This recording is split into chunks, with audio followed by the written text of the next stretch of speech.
नमस्कार, स्वागत है आपका टीनो स्वदेश पर। आप देख रहे हैं हमारे साथ क्लोजिंग कॉल। आपके साथ मैं हूं अभिषेक सत्यव्रतम और मेरे साथ है मेरे दो सहयोगी मानसी दवे हैं और शरद दुबे हैं। 4 दिनों की लगातार तेजी, तूफानी रफ्तार और बाजार आज थोड़े से सुस्ती के मूड में है। कंसोलिडेशन दिख रहा है।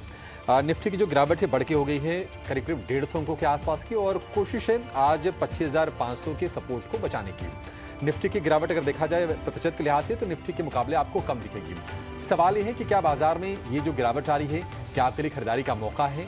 अब कौन से ट्रिगर्स आगे होंगे जिन पर नजर रहेगी और आज ट्रेड कहां पर लेना है, कौन से शेयर होंगे सुपर हिट अगर आप उनको खरीदते हैं तो ये सारी चीजें जानेंगे अगले 1.5 घंटे। आप हमारे साथ बने रहे, लेकिन चलिए शुरुआत कर लेते हैं केनरा बैंक हेडलाइंस के साथ। 4 दिनों की तेजी के बाद बाजार में आज सुस्ती। निफ्टी 150 अंक फिसलकर 25,500 के नीचे, वहीं निफ्टी बैंक 57,600 के ऊपर नया रिकॉर्ड बनाकर 57,300 के नीचे फिसला। ऑटो, फाइनेंशियल और एफएमसीजी शेयरों से दबाव ज्यादा।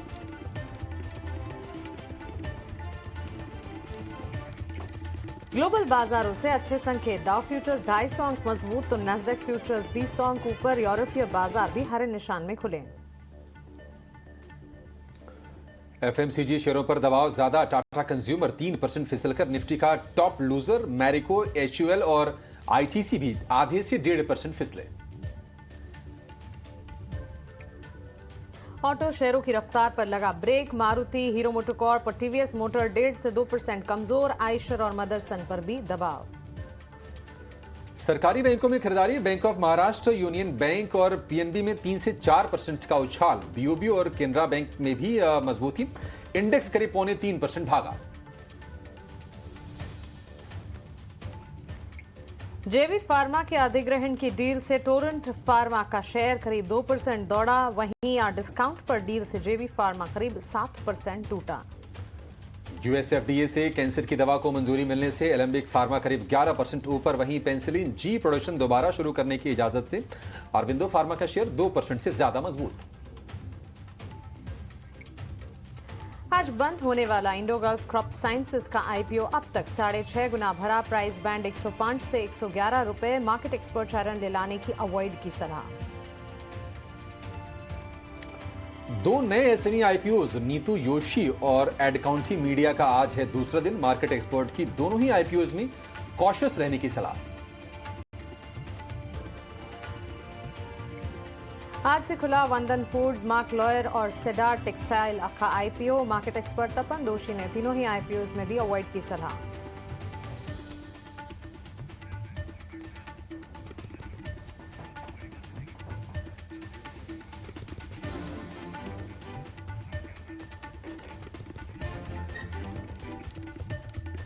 तो क्लोजिंग कॉल में आपका स्वागत है। ऑफ कोर्स एक्शन पैक रहने वाला अगला 1.5 घंटा। लेकिन आज का मेन्यू में क्या है? ऑफ कोर्स थोड़ी देर पहले जो है संदेश की भी बात हो रही थी, लेकिन यहाँ पे भी बात करें तो यहाँ पे खाने का जो मेन्यू बहुत स्ट्रांग है। क्लोजिंग कॉल का 2.5 पे एफएनओ स्ट्रैटेजी है। मार्केट चेक लेंगे किस तरह बाजार की मूवमेंट हो रही है। 2:10 पे देखेंगे तो क्लोजिंग ट्रेड्स आने वाली है। गेस्ट कॉल्स रहने वाले कि कहाँ पे इंपॉर्टेंट इंडेक्स और स्टॉक स्पेसिफिक स्ट्रैटेजीज रहेगी आपकी। 2:40 की बात करें तो ऑप्शंस के चैंपियन का सेगमेंट रहेगा, जहां पे इंपॉर्टेंट ऑप्शन कॉल्स रहने वाले जो गेस्ट बताएंगे, जहां पे कमाई के मौके बनेंगे। और 3 बजे की बात करें तो मार्केट सेट 3 रहेगा, जहां पे हमारी टीम से जो है इंपॉर्टेंट स्टॉक्स इन न्यूज़ उस पे जो है नज़र रहने वाली है। खास करके खबरों वाले शेयर्स जहां पे इम्पैक्ट देखने वाला है।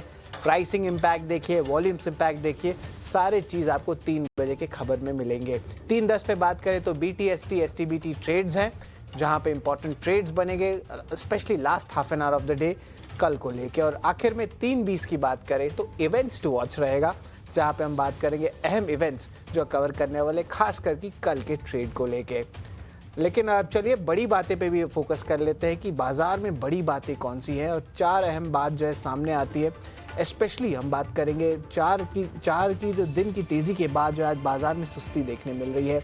निफ्टी लगभग 150 अंक फिसलकर 25,500 के नीचे है। इंपॉर्टेंट लेवल्स है जिस पे टेस्ट हो रही है, खासकर कि 25,000 पे जो थोड़ी देर पहले अभिषेक बता रहे थे। बैंक निफ्टी की बात करें तो 57,614 लेवल्स की रिकॉर्ड ऊंचाई को टच किया, फिर 250 अंक वहां से फिसला गया है। एफएमसीजी स्पेस पे जो है दबाव देखने मिल रहा है, खासकर कि टाटा कंज्यूमर स्टॉक्स पे लगभग 3% फिसला है। और इंडिया विक्स 4% तेज़ी है, बट अभी भी कंटेन्ड लेवल्स पे है, ज़्यादा वॉलेटिलिटी नहीं है, 13 लेवल्स के नीचे है, 12.89 लेवल्स की स्तर पे है। लेकिन अब चले, बड़ी बातें की बात तो हो गई, लेकिन बिग बजर्स क्या है मानसी, ज़रा इस पे बताएं। बिल्कुल बजिंग मोमेंटम स्टॉक वाइज ही इस वक्त तो शरद गुड आफ्टरनून देखने को मिलेगा। वैसे बाजार दिन के निचले स्तरों पर इस वक्त ट्रेड करता हुआ और उम्मीदें काफ़ी थी पिछले सेशन और पिछला हफ्ता जिस तरह का धुआंधार था उससे, लेकिन आज के सत्र में बाजार की चाल तो सुस्त और इस वक्त अगर आप देखेंगे दिन के निचले स्तरों पर कामकाज 25,485। जेबी केमिकल्स बजिंग स्टॉक्स की लिस्ट में सबसे आगे यहाँ पर हमने रखा है। केकेआर से कंट्रोलिंग हिस्सा टोरेंट फार्मा खरीदने वाली है। इसका रिवर्स इम्पैक्ट डाउनसाइड देखने को मिला है जेबी केमिकल्स पर। और अगर आप देखेंगे इस वक्त टोरेंट फार्मा के स्टॉक प्राइस में ऑलमोस्ट 4% के अप मूव्स देखने को मिले हैं। 7% की गिरावट हिस्सा खरीद जो टोरेंट फार्मा की तरफ से खबर आती हुई दिखी है, उसका एक इम्पैक्ट जेबी केमिकल और टोरेंट फार्मा के काउंटर्स पर। इसके अलावा कर्नाटक बैंक मेजर कह सकते हैं मैनेजमेंट रीजेक्ट की खबर आती हुई दिखी है। कंपनी के एमडी और सीईओ श्री कृष्णन शर्मा, ईडी शेखर राव के इस्तीफे की खबर और नए एमडी और ईडी की तलाश के लिए सर्च कमेटी भी बनाई गई है। डेजिग्नेशन और साथ ही मैनेजमेंट में बदलाव की खबरें और ये उथल पुथल है जिसके चलते स्टॉक रिएक्ट करता हुआ, सफर करता हुआ इनफैक्ट 5 से 6% तक की बिकवाली। एलेम्बिक फार्मा कैंसर की दवा के लिए यूएस एफडीए से कंपनी को मंजूरी मिली है। फार्मा हेल्थ केयर डायग्नोस्टिक आज के सत्र में डिफेंसिव के तौर पर कामकाज कर रहे हैं। उसमें एलेम्बिक फार्मा के स्टॉक प्राइस को big show off the day कहना चाहिए। 11.25% तक की तेजी इस दवा के अप्रूवल के ठीक बाद 1076 के लेवल्स पर। बुलेटिन में आगे इस पर हमारे एक्सपर्ट से जानेंगे भी कि यहाँ से फर्दर अपसाइड नजर आती है या इन लेवल्स पर क्या करना चाहिए। RBL bank positive brokerage report का असर आप देखेंगे। सिटी की बाय रेटिंग है बरकरार रखी गई है, 4% की तेजी है। इन्होंने लक्ष्य दरअसल बढ़ा दिए, 230 के जो लक्ष्य थे उन्हें बढ़ाकर 285 कर दिया है। 248 के स्तरों पर तो इस वक्त ये स्टॉक ट्रेड करता हुआ दिख रहा है। तो सिटी की ब्रोकरेज बुलिश रिपोर्ट है जो कि इस वक्त आरबीएल बैंक के काम आती हुई है। मजबूती का रुझान इस स्टॉक में भी नजर आ रहा है। Bank of Maharashtra, Union bank, PNB जैसे बैंकिंग प्लेयर्स पर नजर जरूर रखिएगा। बैंक्स एंड फाइनेंशियल्स में आज अच्छा एक्शन है, उसमें खासतौर से सरकारी बैंक्स का खेमा जो है खरीदारी दिखा रहा है। ऑलमोस्ट 3 से लेकर 4.5% की गेन्स आप देखेंगे। और भारत डायनेमिक्स और मैसगांव डॉक्स डिफेंस और शिप बिल्डिंग स्पेस में एक ब्रीदर के बाद वापस से मोमेंटम जो है बढ़ता हुआ नजर जरूर आ रहा है। बीडीएल और मैसगांव डॉक जैसे स्टॉक कोचिन शिपयार्ड में 1.5 से 2.5% तक की तेजी। सो ये सारे बजिंग मोमेंटम है। और क्योंकि बाजार की चाल हम देख रहे हैं सुस्त हैं, तो दोनों तरफ के एक्शन बजिंग मोमेंटम में कुछ स्टॉक्स में बिकवाली का दबाव, कुछ स्टॉक्स में तेजी, खरीदारी का दौर। लेकिन अब इंडेक्स पर रणनीति क्या होनी चाहिए, इन स्तरों पर बाजार में आगे किस तरह की स्ट्रैटेजी बिल्टअप करेंगे, आप इस पर नजर डालते हैं। सेंसेक्स में करीब 550 अंकों की गिरावट इस वक्त जहां हम बात कर रहे हैं नजर आ रही है। निफ्टी तो दिन के निचले स्तरों पर है ही और बैंक निफ्टी की तरफ से भी वॉलेटाइल मूव्स ही नजर आ रहे हैं। दिन के उच्चतम स्तर 25,670 से अगर देखिए अभिषेक, 185 अंकों की गिरावट, निफ्टी अभी झेलता हुआ 25,400 के इर्द गिर्द इस वक्त ट्रेड। हाँ मानसी, थोड़ी गिरावट बढ़ी है और मतलब पिछले हफ्ते की अगर हम बात करें तो 750 अंकों के आसपास की तेजी हुई थी। उसमें से 150 अंक अगर आप माइनस कर लें तो 600 मतलब पॉइंट की तेजी अगर पिछले हफ्ते को देखें तो वो नेट अभी भी है। और मुझे लगता नहीं कि कोई रिवर्सल मार्केट में हो रहा है। ये छोटा सा पॉज है, थोड़ी प्रॉफिट टेकिंग लाजमी है, ये आ रहा है आज के सत्र में। और निफ्टी बैंक की गिरावट अगर आप देखेंगे तो 200 अंकों के आसपास की है, 57,229। आज निफ्टी बैंक में नया रिकॉर्ड हाई भी बना। तो हमने सुबह कहा भाई था कि मे बी अब ट्रिगर आगे कई सारे खड़े हैं, ऑटो नंबर आएंगे, उसके बाद हम देखेंगे कि कई सारे ट्रिगर्स में अगर आप देखेंगे तो कंपनियों के नतीजे आएंगे, टैरिफ को लेकर भी अनाउंसमेंट होने हैं, देखते हैं कि क्या सहमति बनती है भारत और अमेरिका के बीच में। लेकिन ये सारे ट्रिगर्स होंगे तो बाजार एक थोड़ा सा पॉज वाला मुझे लगता है कि एक सिनेरियो यहाँ पर बन रहा है और लोअर लेवल पर लोगों को ना खरीदारी करनी चाहिए। ये बाय ऑन डिप का ही बाजार है, इसमें कोई दो राय है नहीं। अगर हम लेवल्स की बात करें तो निफ्टी के लिए जो आज का अहम सपोर्ट है 25,500, देखते हैं क्लोजिंग बेसिस पे बचता है नहीं बचता है। अगर मान लीजिए इसके नीचे अगर क्लोजिंग होती है तो फिर 25,300 से 25,200 की सपोर्ट रेंज निफ्टी के लिए ओपन हो जाएगी। रेजिस्टेंस की अगर बात करें तो 25,600 से 25,700, अब इस जोन में जाकर निफ्टी जो है रेजिस्टेंस फेस करेगा। तो गिरावट के संकेत ऐसा नहीं है। यहाँ से अगर कोई सोचता कि नहीं बाजार अब थम गया, बाजार यहाँ से गिरेगा, तो शायद एक रिस्की बेट होगा और शॉर्ट करने में फंसने का जोखिम रहेगा।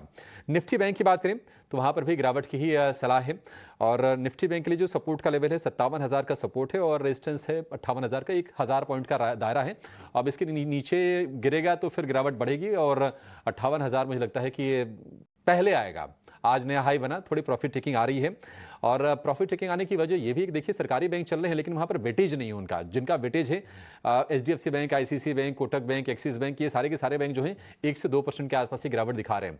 तो थोड़ा सा प्रेशर बढ़ा ज़रूर है, लगातार तेज़ी हमने देखी है, आगे ट्रिगर्स हैं तो बाजार धीरे धीरे क्या होगा ना कि अब नए ट्रिगर पर आगे फोकस करेगा। पिछला जो फ्यूल है शायद उतना काम न करे। अब सरकारी बैंक क्यों चल रहे हैं? सरकारी बैंकों की चलने की वजह यह है कि अभी जो वित्त मंत्री निर्मला सीतारमण ने जो बैठक की थी PSU बैंकों के चीफ्स के साथ, तो उन्होंने कहा कि आप FY26 में भी प्रॉफिटेबिलिटी पर फोकस कीजिए। साथ ही ये कहा कि जो प्रायोरिटी सेक्टर की को लेकर जो लेंडिंग है उसको आप बढ़ाइए और RBI ने जो आधे % का रेट कट जो किया है तो आप उसको पास ऑन करके थोड़ा सा ना माहौल यहाँ से बेहतर कीजिए। वैसे भी देखेंगे तो मार्च क्वार्टर के जो NPA आए थे कंसोलिडेटेड बेसिस पर सारे बैंकों के, तो आधे % के NPA हैं, तो NPA कम है, तो बैंकों को थोड़ा एनकरेज किया गया है लेंडिंग को बढ़ाने के लिए। तो आज हम पूरे सरकारी बैंकों के खेमे में जोश देख रहे हैं। अदरवाइज बाजार का जो माहौल है थोड़ा ठंडा है, सुस्ती का है, सुस्ताने का है और थोड़ी थोड़ी प्रॉफिट टेकिंग, थोड़ा कंसोलिडेशन ये है। मोमेंटम में कोई रिवर्सल नहीं है, मतलब एक सत्र से हम ये नहीं कह सकते कि मोमेंटम यहाँ से कोई रिवर्स हो रहा है मानसी। तो चलिए यही है सुस्ताता हुआ बाजार। आज उम्मीद यही करके चलेंगे कि चलिए आज के सत्र में तो इस तरह का ट्रेंड है लेकिन वापस से जो गेन्स हमें देखने को मिले थे पिछले हफ्ते, इनफैक्ट जून का महीना काफ़ी वॉलेटाइल था, क्या कुछ नहीं हुआ, बावजूद इसके मार्केट में अच्छी खासी तेज़ी थी। आज सुबह तो विदेशी बाजार से भी संकेत भारतीय बाजार के हक में थे लेकिन फिर भी मार्केट्स में इस वक्त हम देख रहे हैं डाउन ट्रेंड्स हैं। लेकिन उम्मीद यही करके चलेंगे कि ये तेज़ी, ये गिरावट जो है वो वापस थमेगी और बाजार अपने आप को संभाल लेंगे। हमारे साथ एक्सपर्ट्स की पैनल जुड़ गई है, आइए एक एक कर उनका स्वागत करते हैं। निमेश ठाकर .com से निमेश ठाकर है हमारे साथ, हरीश जुजारे हैं पृथ्वी फिनमार्ट से हमारे साथ। जेंटलमैन गुड आफ्टरनून, आप दोनों का ही स्वागत है ET नाउ स्वदेश पर। सबसे पहले तो मार्केट पर इस वक्त जो गिरावट है इस पर आपसे टेक जानना चाहेंगे। हरीश, शुरुआत आपसे करेंगे, बताइए किस तरह के सेंटिमेंट्स 25,500 के नीचे लग तो ऐसा रहा था, जो तेज़ी मार्केट ने पकड़ी थी निफ्टी बैंक निफ्टी दोनों ने, ऐसा लग रहा था 26,000 दिख जाएंगे, 58,000 बैंक निफ्टी पर दिख जाएंगे, लेकिन ये तो बिल्कुल विपरीत हो रहा है। देखा है तो बिल्कुल जिस तरह से आपने बताया, पिछले हफ्ते में हमें एक शानदार रैली देखने मिला है, उसके बाद आज के दिन में थोड़ा बहुत प्रॉफिट बुकिंग बिल्कुल देखने मिल रहा है। लेकिन मुझे लग रहा है कि जो भी है ये माइनर डिप्स ही है, ऐसा कुछ मेजर ट्रेंड रिवर्सल का कुछ सिनेरियो नहीं दिख रहा है मुझे अभी के लिए।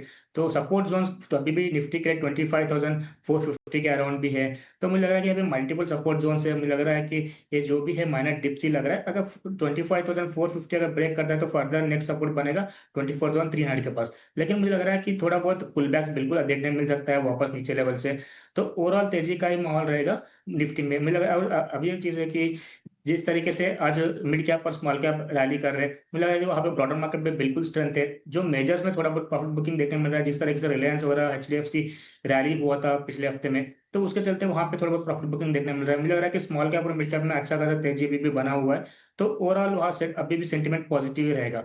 और बैंक निफ्टी की बात करते हैं, देखिए बैंक निफ्टी अभी भी की लेवल सपोर्ट के आसपास है, सो 57,050 का एक की सपोर्ट जोन रहेगा जो प्रीवियस ऑल टाइम है। जब तक इसके ऊपर टिका हुआ है, मुझे लग रहा है कि बैंक निफ्टी का तेजी कंटिन्यूएशन रहेगा। जो भी डिप्स आता है मुझे लगता है कि बाई करना चाहिए बैंक निफ्टी में बिल्कुल, क्योंकि 57,000 के ऊपर जब तक टिका है पॉजिटिव ट्रेंड रहेगा और उसी के बेस के आसपास मुझे लग रहा है कि सपोर्ट्स है, तो बाय ऑन डिप्स का स्ट्रेटेजी रहेगी बैंक निफ्टी में।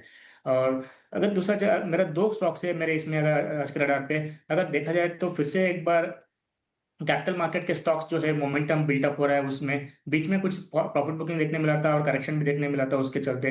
तो मुझे लग रहा है कि फिर से एक बार CDSL वगैरह मोमेंटम बिल्टअप हो रहा है और वॉल्यूम भी ग्रेजुअली ग्रेन होते दिखाई दे रहा है। मुझे लग रहा है कि करंट लेवल पे CDSL बाय करने की राय दूंगा मैं। जो 1920 का ऊपर का लेवल है फर्स्ट इमीडिएट टारगेट बनेगा, अगर उसके ऊपर निकलता है तो मुझे लग रहा है कि जो ऑल टाइम हाई भी टेस्ट कर सकता है, तो करंट लेवल पे बाय कर सकते हैं CDSL और स्टॉप लॉस मेंटेन करना चाहिए 1740 अराउंड। तो मुझे लग रहा है कि CDSL में एक अच्छा खासा मोमेंटम फिर से बिल्टअप होने देखने मिल सकता है। और दूसरा स्टॉक रहेगा, अगर देखा जाए तो बैंक निफ्टी में भी एक मिक्स्ड रुझान है। अगर स्मॉल कैप के जो देखते हैं, अगर स्मॉल छोटे बैंक्स के वहाँ पे अभी भी तेजी देखने मिल रहा है और पीएसयू बैंक में भी तेजी देखने मिल रहा है। उसी के रडार में मुझे लग रहा है कि एक स्टॉक है जो इंडसइंड बैंक है।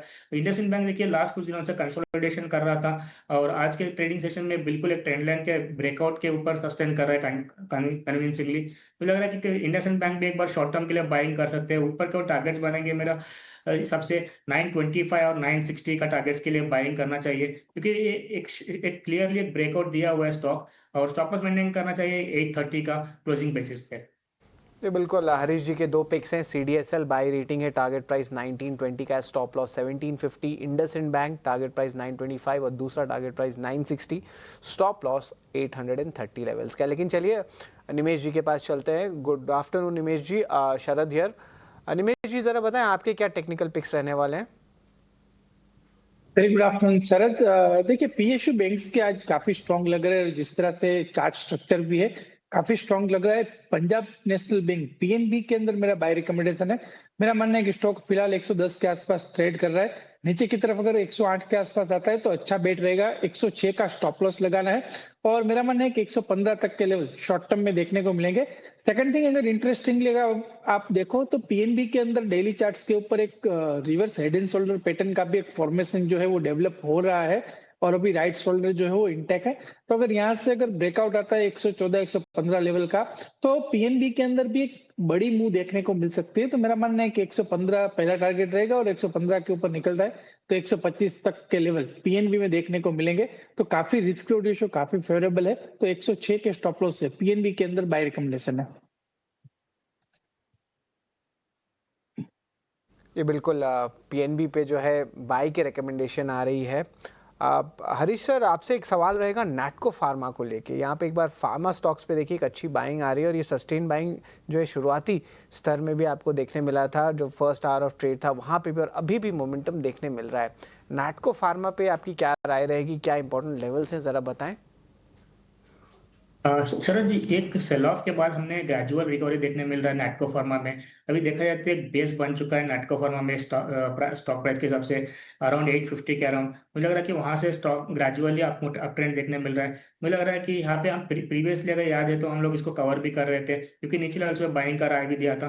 मुझे लग रहा है कि स्टॉक में एक बेस बन चुका है और ऊपर के ओर 970 अगर निकाल देते तो मुझे लग रहा है कि स्टॉक प्राइस 1050 1100 तक भी जाने के चांसेस ज्यादा लग रहा है। मुझे लग रहा है कि नैटको फार्मा एक अच्छा बाइंग रहेगा, क्योंकि नीचे लेवल्स पे कंसोलिडेट होकर वहां से बाउंस बैक देखने मिल रहा है और वॉल्यूम्स भी ग्रेजुअली गेन होते दिखाई दे रहा है। तो मुझे लग रहा है कि बाइंग है किसी का तो होल्ड करना चाहिए बिल्कुल। अगर फ्रेश बाइंग भी मैं रिकमेंड करूंगा इस स्टॉक में करंट लेवल्स पे भी, क्योंकि जिस तरीके से सेटअप जो बनाया है clearly higher top higher bottom का, मुझे लग रहा है कि आगे जाके स्टॉक प्राइस 980 और 1050 और 1100 के लेवल्स देखने मिल सकते हैं। और स्टॉप लॉस मेंटेन करना चाहिए, जैसे मैंने बताया 850 का एक बेस बन चुका है, वही स्टॉप लॉस मेंटेन करना चाहिए और होल्ड करना चाहिए शॉर्ट टू मीडियम टर्म के लिए नेटको फार्मा। ठीक है, नेटको फार्मा को लेकर ये व्यू 4% ऊपर फिलहाल ये शेयर कारोबार कर रहा है और 3 महीने की अगर आप इसकी चाल देखेंगे तो 15% के आसपास के रिटर्न्स कमा के इसने दिए हैं। लेकिन मारुति सुजुकी पर एक व्यू चाहिए। थोड़ी देर में हम ये भी जानेंगे कि बिक्री के आंकड़े कैसे रहने वाले हैं जून महीने के। सृष्टि को अपने साथ जोड़ेंगे, लेकिन एक निमेश जी एक टेक्निकल चेक जरा शेयर कीजिए। थोड़ा सा हम देख रहे हैं कि ऊपरी स्तरों से प्रेशर आ रहा है और आज तो गिरावट ज़्यादा है, करीब 2-2.25% के आसपास की।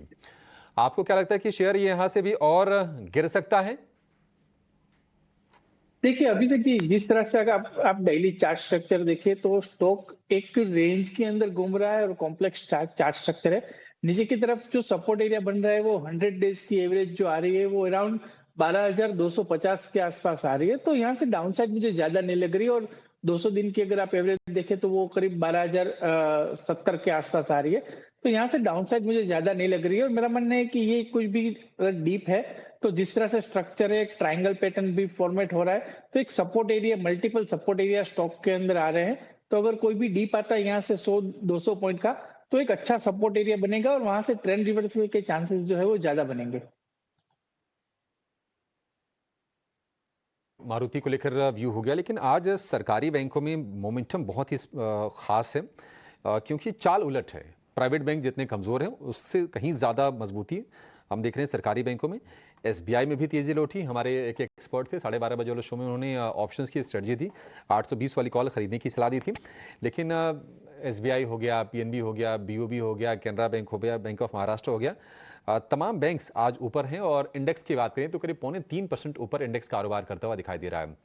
हरीश जी, अगर किसी को मान लीजिए थोड़ा सा पोजिशनल बेसिस पे चुनना हो अगर पीएसयू बैंक यहाँ से, आपके हिसाब से 2-3 जो टॉपिक होंगे पीएसयू बैंकिंग स्पेस में, आप वो कौन से होनी चाहिए? अभिषेक जी, जिस तरीके से देखिए पीएसयू बैंक्स ने आज जो मोमेंटम दिखाया, मुझे लग रहा है कि इसमें मेजर दिग्गज बैंक्स में थोड़ा ये चलना चाहिए, जैसे कि कैनरा बैंक हो गया, जो कि कैनरा बैंक देखिए एक बिल्कुल डिप्स आता है, वहां से रिवर्सल देखने मिलता है हर बार। तो मुझे लग रहा है कि कैनरा बैंक में होना चाहिए, अगर किसी को पोर्टफोलियो में बना ऐड करना है तो मुझे लग रहा है कि Canara bank is the best bank, I think so. मुझे लग रहा है कि जिस तरीके से गोल्डन क्रॉसओवर भी हम लोग बोलते हैं, वो भी क्रॉसओवर हो चुका है। वो नीचे के सपोर्ट जोन है अभी फिलहाल के लिए 107 के अराउंड 108 के आसपास है, तो वहां से फिर से एक बार रिकवरी देखने मिल रहा है आज के दिन में। तो ओवरऑल मुझे लग रहा है कि कैनरा बैंक एक क्लियर ब्रेकआउट है चार्ट्स पे, और लॉन्ग टर्म चार्ट्स पे भी एक क्लियरली एक ट्रेंड पॉजिटिव दिखाई दे रहा है। मुझे लग रहा है कि ऊपर के ओवर अभी 120 से लेकर 125 के लेवल्स क्लियरली दिख रहे हैं ऊपर के। मुझे लग रहा है कि कैनरा बैंक में होना चाहिए, जिसके पास अगर बाइंग है तो होल्ड करना चाहिए। तो मुझे लग रहा है कि अक्यूमुलेशन भी कर सकते हैं, जैसे हर कोई डिप में जो भी आता है, मुझे लग रहा है अक्यूमुलेशन करना चाहिए कैनरा बैंक, और पोजिशनली होल्ड कर सकते हैं कैनरा बैंक को। ठीक है, कैनरा बैंक को होल्ड कर सकते हैं, लेकिन जुलाई की शुरुआत हो जाएगी कल से, और एक मानसिक ट्रेंड ये भी कहता है कि मान लीजिए जून में तो हमने देखी चौथी पॉजिटिव एक्सपायरी, और 2017 के बाद लगातार 5 पॉजिटिव एक्सपायरी हुई नहीं है।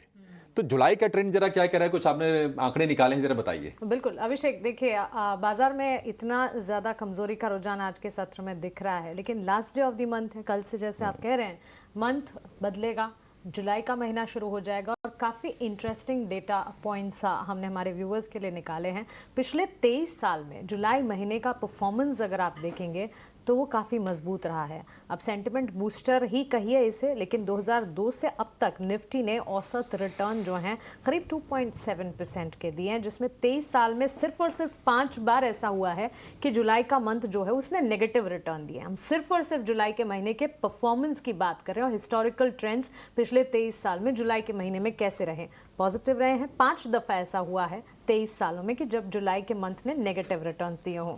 23 साल में से 18 साल निफ्टी ने पॉजिटिव रिटर्न दिए। 2022 में सबसे ज़्यादा रिटर्न्स देखने को मिले थे, करीब 9% तक के रिटर्न्स वहाँ पर, और 2022 से सबसे कम रिटर्न्स की अगर बात करें तो 2002 में मिले थे, जहाँ पर नेगेटिव में ऑलमोस्ट 9 से 10% नेगेटिव रिटर्न्स। तो 2022 में जुलाई के महीने में सबसे ज़्यादा रिटर्न्स थे करीब 9%, और 2002 में सबसे कम थे, करीब 9% की गिरावट निफ्टी में नजर आई थी। पिछले 11 सालों के ट्रेंड को अगर आप देखेंगे तो सिर्फ और सिर्फ जुलाई 2020 में निफ्टी ने एब्सोल्यूट नेगेटिव रिटर्न्स दिए। अदरवाइज अगर आप देखें तो मूव्स पॉजिटिव ही देखने को मिले हैं, पर्टिकुलरली निफ्टी की अगर बात करें। और अन्य सभी जुलाई में 0.3% से नेगेटिव 8.7% तक की पॉजिटिव क्लोजिंग, यानी कि all in all positive closing देखने को मिली है। सो द क्रक्सेस के पिछले 23 साल 2002 से लेकर अब तक जुलाई के महीने को अगर समझने की कोशिश करेंगे, महज 5 बार ऐसा हुआ है कि जुलाई का महीना जो है वो नेगेटिव रहा है। तो यही एक पॉजिटिविटी है जिसको लेकर हम नए मंथ में, नए महीने में प्रवेश कर सकते हैं, और कल से जुलाई का महीना शुरू हो जाएगा। अब रिटर्न के ट्रेंड को अगर आप देखेंगे, सिंस इंसेप्शन निफ्टी में हमने 2008 में सबसे ज्यादा रिटर्न देखा था 14% का। ऑटो सेक्टर में 2022 में करीब 7% रिटर्न, जो कि जुलाई के मंथ में सबसे ज्यादा ऑटो सेक्टर का किसी भी जुलाई महीने में था। एनर्जी स्पेस में करीब 13% तक का रिटर्न या 2018 में नजर आया। तो ठीक इसी तरह एफएमसीजी, आईटी और मेटल्स के ट्रेंड्स की भी हम बात करें तो जैसे आप अपने स्क्रीन पर देख रहे हैं, जुलाई में ये सारे के सारे स्पेसेस जो हैं, सारे सेक्टर्स जो हैं, इसमें निफ्टी आईटी को भी इंक्लूड किया हमने, निफ्टी बैंक निफ्टी, और साथ ही सेक्टर स्पेसिफिक चार्ट को भी इंक्लूड किया है। पर्टिकुलर सालों के साथ साथ अगर आप देखें, कहीं 2008, कहीं 2022, कहीं 2002, लेकिन ऑल इन ऑल ये सारे सेक्टर्स जुलाई के महीने में परफॉर्म ही कर रहे हैं। तो सेंटिमेंटल है, लेकिन जुलाई का महीना ऑल इन ऑल पिछले 23 सालों में पॉजिटिव रहा है, और इस पॉजिटिविटी के साथ नए महीने की शुरुआत कल के लिए हम कर सकते हैं। हालांकि आज के सत्र में तस्वीर बाजार बिल्कुल उलट दिखा रहा है। निमेश, आपसे एक राय जानना चाहेंगे, हिस्टोरिकल ट्रेंड्स की अगर बात करें, सेक्टर वाइज भी और बेंचमार्क इंडेक्स वाइज भी जुलाई के मंथ में पॉजिटिव रिटर्न्स का ट्रेंड तो दिखा है। अब आज के सत्र में जिस तरह बाजार चाल दिखा रहा है, यहां से टेक्निकली आपका टेक क्या है? देखिए मानसी, 2 चीज और ऐड करना चाहूंगा कि जिस तरह से हम लोग देख रहे हैं कि ये मार्केट सिनेरियो में पिछले 2-3 सालों में 2 सेक्टर ऐसे हैं कि जिसने खास परफॉर्म नहीं किया। एक तो आईटी सेक्टर है और दूसरा एफएमसीजी सेक्टर है। तो अगर आप जुलाई महीने की बात करें तो ये 2 सेक्टर ऐसे हैं, वैसे 3 सेक्टर है, आईटी, फार्मा और एफएमसीजी। ये तीनों सेक्टर ऐसे हैं जिसने जुलाई महीने में काफी अच्छा परफॉर्मेंस दिया है। और बात करें एवरेज रिटर्न की, तो जैसे एफएमसीजी सेक्टर है उसने करीब 4.5% का एवरेज रिटर्न सिंस 2011 2011 से एफएमसीजी का अगर एवरेज रिटर्न देखें जुलाई मंथ में तो वो करीब 4.5% के आसपास का है। तो फार्मा ने ऑलमोस्ट 4.5% के आसपास का रिटर्न दिया है और आईटी ने 4.5% का दिया है और एफएमसीजी ने 3.5% का एक पॉजिटिव रिटर्न दिया है। तो मेरा मानना है कि यहाँ से हम लोगों को अगर पोजीशन बनानी है तो यहाँ से जो अगर हिस्ट्री रिपीट होती है तो डेफिनेटली आईटी, एफएमसीजी और फार्मा ये 3 सेक्टर ऐसे हो सकते हैं जो हिस्ट्री के हिसाब से आउट परफॉर्म कर सकते हैं। और पर्टिकुलरली आज आप एफएमसीजी सेक्टर में भी देखो तो ब्रिटानिया एक अच्छा स्ट्रक्चर बना रहा है। कोलपाल के अंदर भी एक स्ट्रॉन्ग सपोर्ट एरिया के आसपास एक ट्रेंड रिवर्सल बन रहा है। तो काफी स्टॉक एक अच्छे सपोर्ट एरिया के पास है। आईटीसी भी आप देख लो एक सपोर्ट एरिया के आसपास ट्रेड कर रहा है। तो मेरा मानना है कि अगर आपको पोजिशनल बेट लेना है जुलाई मंथ में तो आप डेफिनेटली जो है वो एफएमसीजी और आईटी को ध्यान में रख सकते हैं। और एसेंचर की आईटी की अगर बात करें तो जिस तरह से हम लोगों ने एसेंचर के रिजल्ट्स देखे थे वो इतने खराब भी नहीं थे। तो अगर यहाँ से हम लोगों को कोई पॉजिटिव सरप्राइज मिलता है जुलाई महीने में आईटी सेक्टर से तो मेरा मानना है कि आईटी एक वैल्यूएशन के हिसाब से तो अच्छे लेवल पे ट्रेड कर रहा है, सपोर्ट लेवल पे भी ट्रेड कर रहा है। तो यहाँ से एक अच्छे मूव देखने को मिल सकते हैं। तो पोजिशनल बेट मेरा मानना है कि एफएमसीजी और आईटी जो अब तक नहीं चले थे उसके ऊपर जुलाई महीने में ध्यान रखना जरूरी बनता है। बिल्कुल, तो चलिए उम्मीद पर दुनिया कायम है और जुलाई महीने का हिस्टोरिकल ट्रेंड तो ऐसा कहता है कि पिछले 23 साल में हर जुलाई महीने 5 साल को छोड़ दीजिएगा तो अच्छे रहे। अब उम्मीद यही करते हैं कि 2025 का जुलाई भी इसी तरह के पॉजिटिव रिटर्न्स दिखाएं। ऑन दिस नोट एक छोटे से ब्रेक के लिए हम रुक रहे हैं, ब्रेक के उस बाद चर्चा जारी रहेगी, आप बने रहें।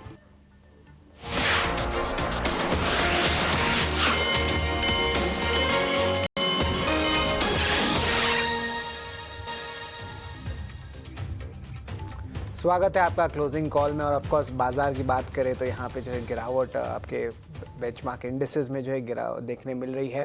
थोड़ी कंसोलिडेशन की भी जो है बात आ रही है, लेकिन mid cap space, small cap space यहाँ पे थोड़ी एक्शन ज़रूर आ रही है। लेकिन चलिए हमारे साथ अब जुड़ रहे हैं राजेश अग्रवाल ओम कैपिटल से। Good afternoon Rajesh ji. बाजार तो थोड़ा सुस्त लग रहा है, लेकिन ऑफ कोर्स देखा जाए तो स्टॉक स्पेसिफिक मूवमेंट ज़्यादा आ रहा है। सीमेंट स्पेस ऐसा है जो मेरे नज़र में आया है, एंड ऑफ कोर्स स्टॉक्स जैसे कि एसीसी हुए, यहाँ पे थोड़ी सी सेलिंग प्रेशर भी आ रही है। ऑफ कोर्स यहाँ पे देखें तो मॉनसून सीज़न आया है और एक प्राइसिंग पावर को लेके भी जो एक सवाल उठता है सीमेंट कंपनीज का, खास करके मॉनसून सीज़न में वो थोड़ी वीक रहती है। पेटको कोल प्राइजेस भी है, चैनल चेक सजेस्ट करें कि थोड़ी गिरावट ज़रूर आई है, लेकिन अभी लगता है कि सीमेंट कंपनीज में अभी थोड़ी एनर्जी बाकी है, या ये जो महीना है सीमेंट कंपनीज के लिए ट्रेडिशनली थोड़ा वीक भी रहता है। तो इस पर क्या व्यू रहेगी, और अगर कुछ अच्छा कंपनी है सीमेंट का तो वो भी बताएं। गुड आफ्टरनून शरद जी, अभिषेक जी, मानसी जी, बाकी भी जो पैनल में मित्रगण हैं, सबको नमस्कार। आपने सही कहा कि सीमेंट एज ए पैक अगर आप देखो तो मानसून में थोड़ा सा दबाव में रहता है, क्योंकि जैसा हम सब जानते हैं मानसून की वजह से कंस्ट्रक्शन एक्टिविटीज थोड़ी सी धीमी हो जाती है, ऑफटेक धीमा हो जाता है। इस वजह से ये मान के चलते हैं कि इस तिमाही के नतीजे में दबाव रहेगा। लेकिन थोड़ा सा नजरिया को बड़ा करें, 3-4 क्वार्टर्स को लें, तो मुझे लगता है कि बहुत ही एक्साइटिंग पैक है। क्योंकि एक तो आप देखो इंफ्रास्ट्रक्चर पे जो जोर है सरकार का, फिर वो चाहे रेलवे इंफ्रास्ट्रक्चर हो या अदर इंफ्रास्ट्रक्चर हो, सारे पे अच्छी खासी बढ़त बनी हुई है। वहाँ पर अच्छे खासे काम चल रहे हैं। दूसरे प्राइवेट केपेक्स भी धीमे धीमे आगे बढ़ रहा है। रियल एस्टेट में बहुत ज़्यादा एक्साइटमेंट बनी हुई है। कुछ प्रोजेक्ट्स डीएलएफ वगैरह के हमने देखे कि प्रीमियम प्रोजेक्ट्स हाथों हाथ बिक रहे हैं। तो रियल एस्टेट बूम पे है, इंफ्रास्ट्रक्चर बूम पे है, ऐसे में सीमेंट परफॉर्म नहीं करे, ये थोड़ा माने मुश्किल है, क्योंकि सीमेंट को परफॉर्म करना ही है। अब ये मानसून का महीना दिक्कत की बात है, सही है, लेकिन यहाँ पे जो गिरावट आती है लंबी अवधि के निवेशकों को एक खरीदारी का मौका देती है, क्योंकि आगे जाके नंबर्स अच्छे आएंगे, प्राइसिंग पावर आगे जाके बेहतर होगा, और जो कॉस्ट के फैक्टर है, चाहे वो कोक के प्राइसेस हो या दूसरे हो, वहाँ भी थोड़ा सा रुझान नरमी का ही देखा गया है। तो ऑल इन ऑल कहा जाए तो मुझे लगता है कि सीमेंट एज ए पैक मध्यम से लंबी अवधि के लिए एक अच्छी अपॉर्चुनिटी है। लार्ज कैप की बात की जाए तो मैं समझता हूँ अल्ट्राटेक के साथ ही जाना चाहिए। कैपेसिटी में सबसे बड़ी है, जिस तरीके के एक्सपेंशन प्लान है कंपनी के और ऑफटेक्स वगैरह हैं, इवन जो डीलर नेटवर्क इनका है वो काबिल तारीफ है। इन सब चीज़ों के मद्देनज़र मुझे लगता है ये स्टॉक कम से कम आपको 10 से 12% की रिटर्न आने वाले 2-3 क्वार्टर में दे सकता है। मिड कैप की बात की जाए तो हमारी यहाँ पे 2-3 पसंद है। पहला तो बिरला कॉर्प का रहेगा, जहाँ बहुत अच्छे नंबर्स की उम्मीद की जा रही है। उनका भी एक्सपेंशन पूरा हो गया है और खपत अच्छी बनी हुई है। दूसरे अगर बात की जाए तो मुझे लगता है मंगलम सीमेंट एक कंपनी है जहाँ पे ध्यान देना चाहिए। ऐसे 2-3 कंपनियां हैं जहाँ पर हम बुलिश हैं सीमेंट पैक में।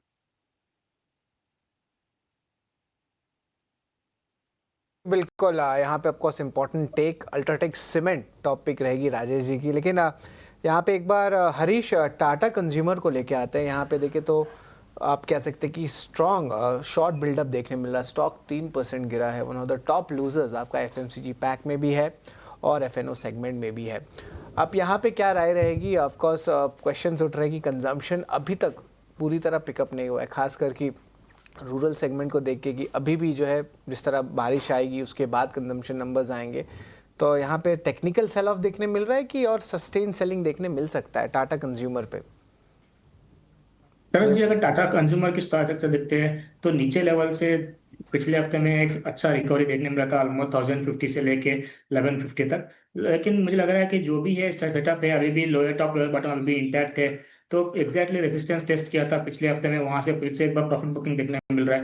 मुझे लग रहा है कि इसका ओवरऑल चार्ट स्ट्रक्चर अभी भी एक डाउन ट्रेंड का इंडिकेशन दे रहा है। हो सकता है कि फर्दर डिप देखने मिल सकता है स्टॉक प्राइस में, जो कि 1070 के अराउंड सपोर्ट जोन से। तो वहां तक मुझे लग रहा है कि 1070 से लेके 1650 तक भी मुझे लग रहा है कि नीचे के डाउन लेवल देखने मिल सकते हैं। तो ओवरऑल सेटअप थोड़ा बहुत अभी भी मिक्सड है और थोड़ा वीकनेस इंडिकेशंस दे रहा है। तो किसी के पास लॉन्ग है तो मुझे लग रहा है कि छोटा सा स्टॉप लॉस मेंटेन करके निकल जाना चाहिए, नहीं तो मुझे लग रहा है कि अवॉइड करना चाहिए। बाई फ्रेश बाइंग तो बिल्कुल अवॉइड करना चाहिए इस स्टॉक में, क्योंकि जितने बार स्टॉक को हमने नोटिस किया है उतने बार हायर लेवल्स पे क्लियरली एक बार करेक्शन देखने मिलता है। तो सस्टेनेबल अप ट्रेंड पिकअप नहीं कर पा रहा है स्टॉक प्राइस में। तो मुझे लग रहा है कि स्टॉक को थोड़ा अवॉइड करना चाहिए बाइंग के लिए फिर कुछ टाइम पीरियड के लिए। और किसी के पास लॉन्ग है तो मुझे लग रहा है कि स्टॉप लॉस मेंटेन करना चाहिए 1070 का। उसके नीचे फिसलता है तो मुझे लग रहा है कि फर्दर डाउन साइड देखने मिल सकता है स्टॉक प्राइस में।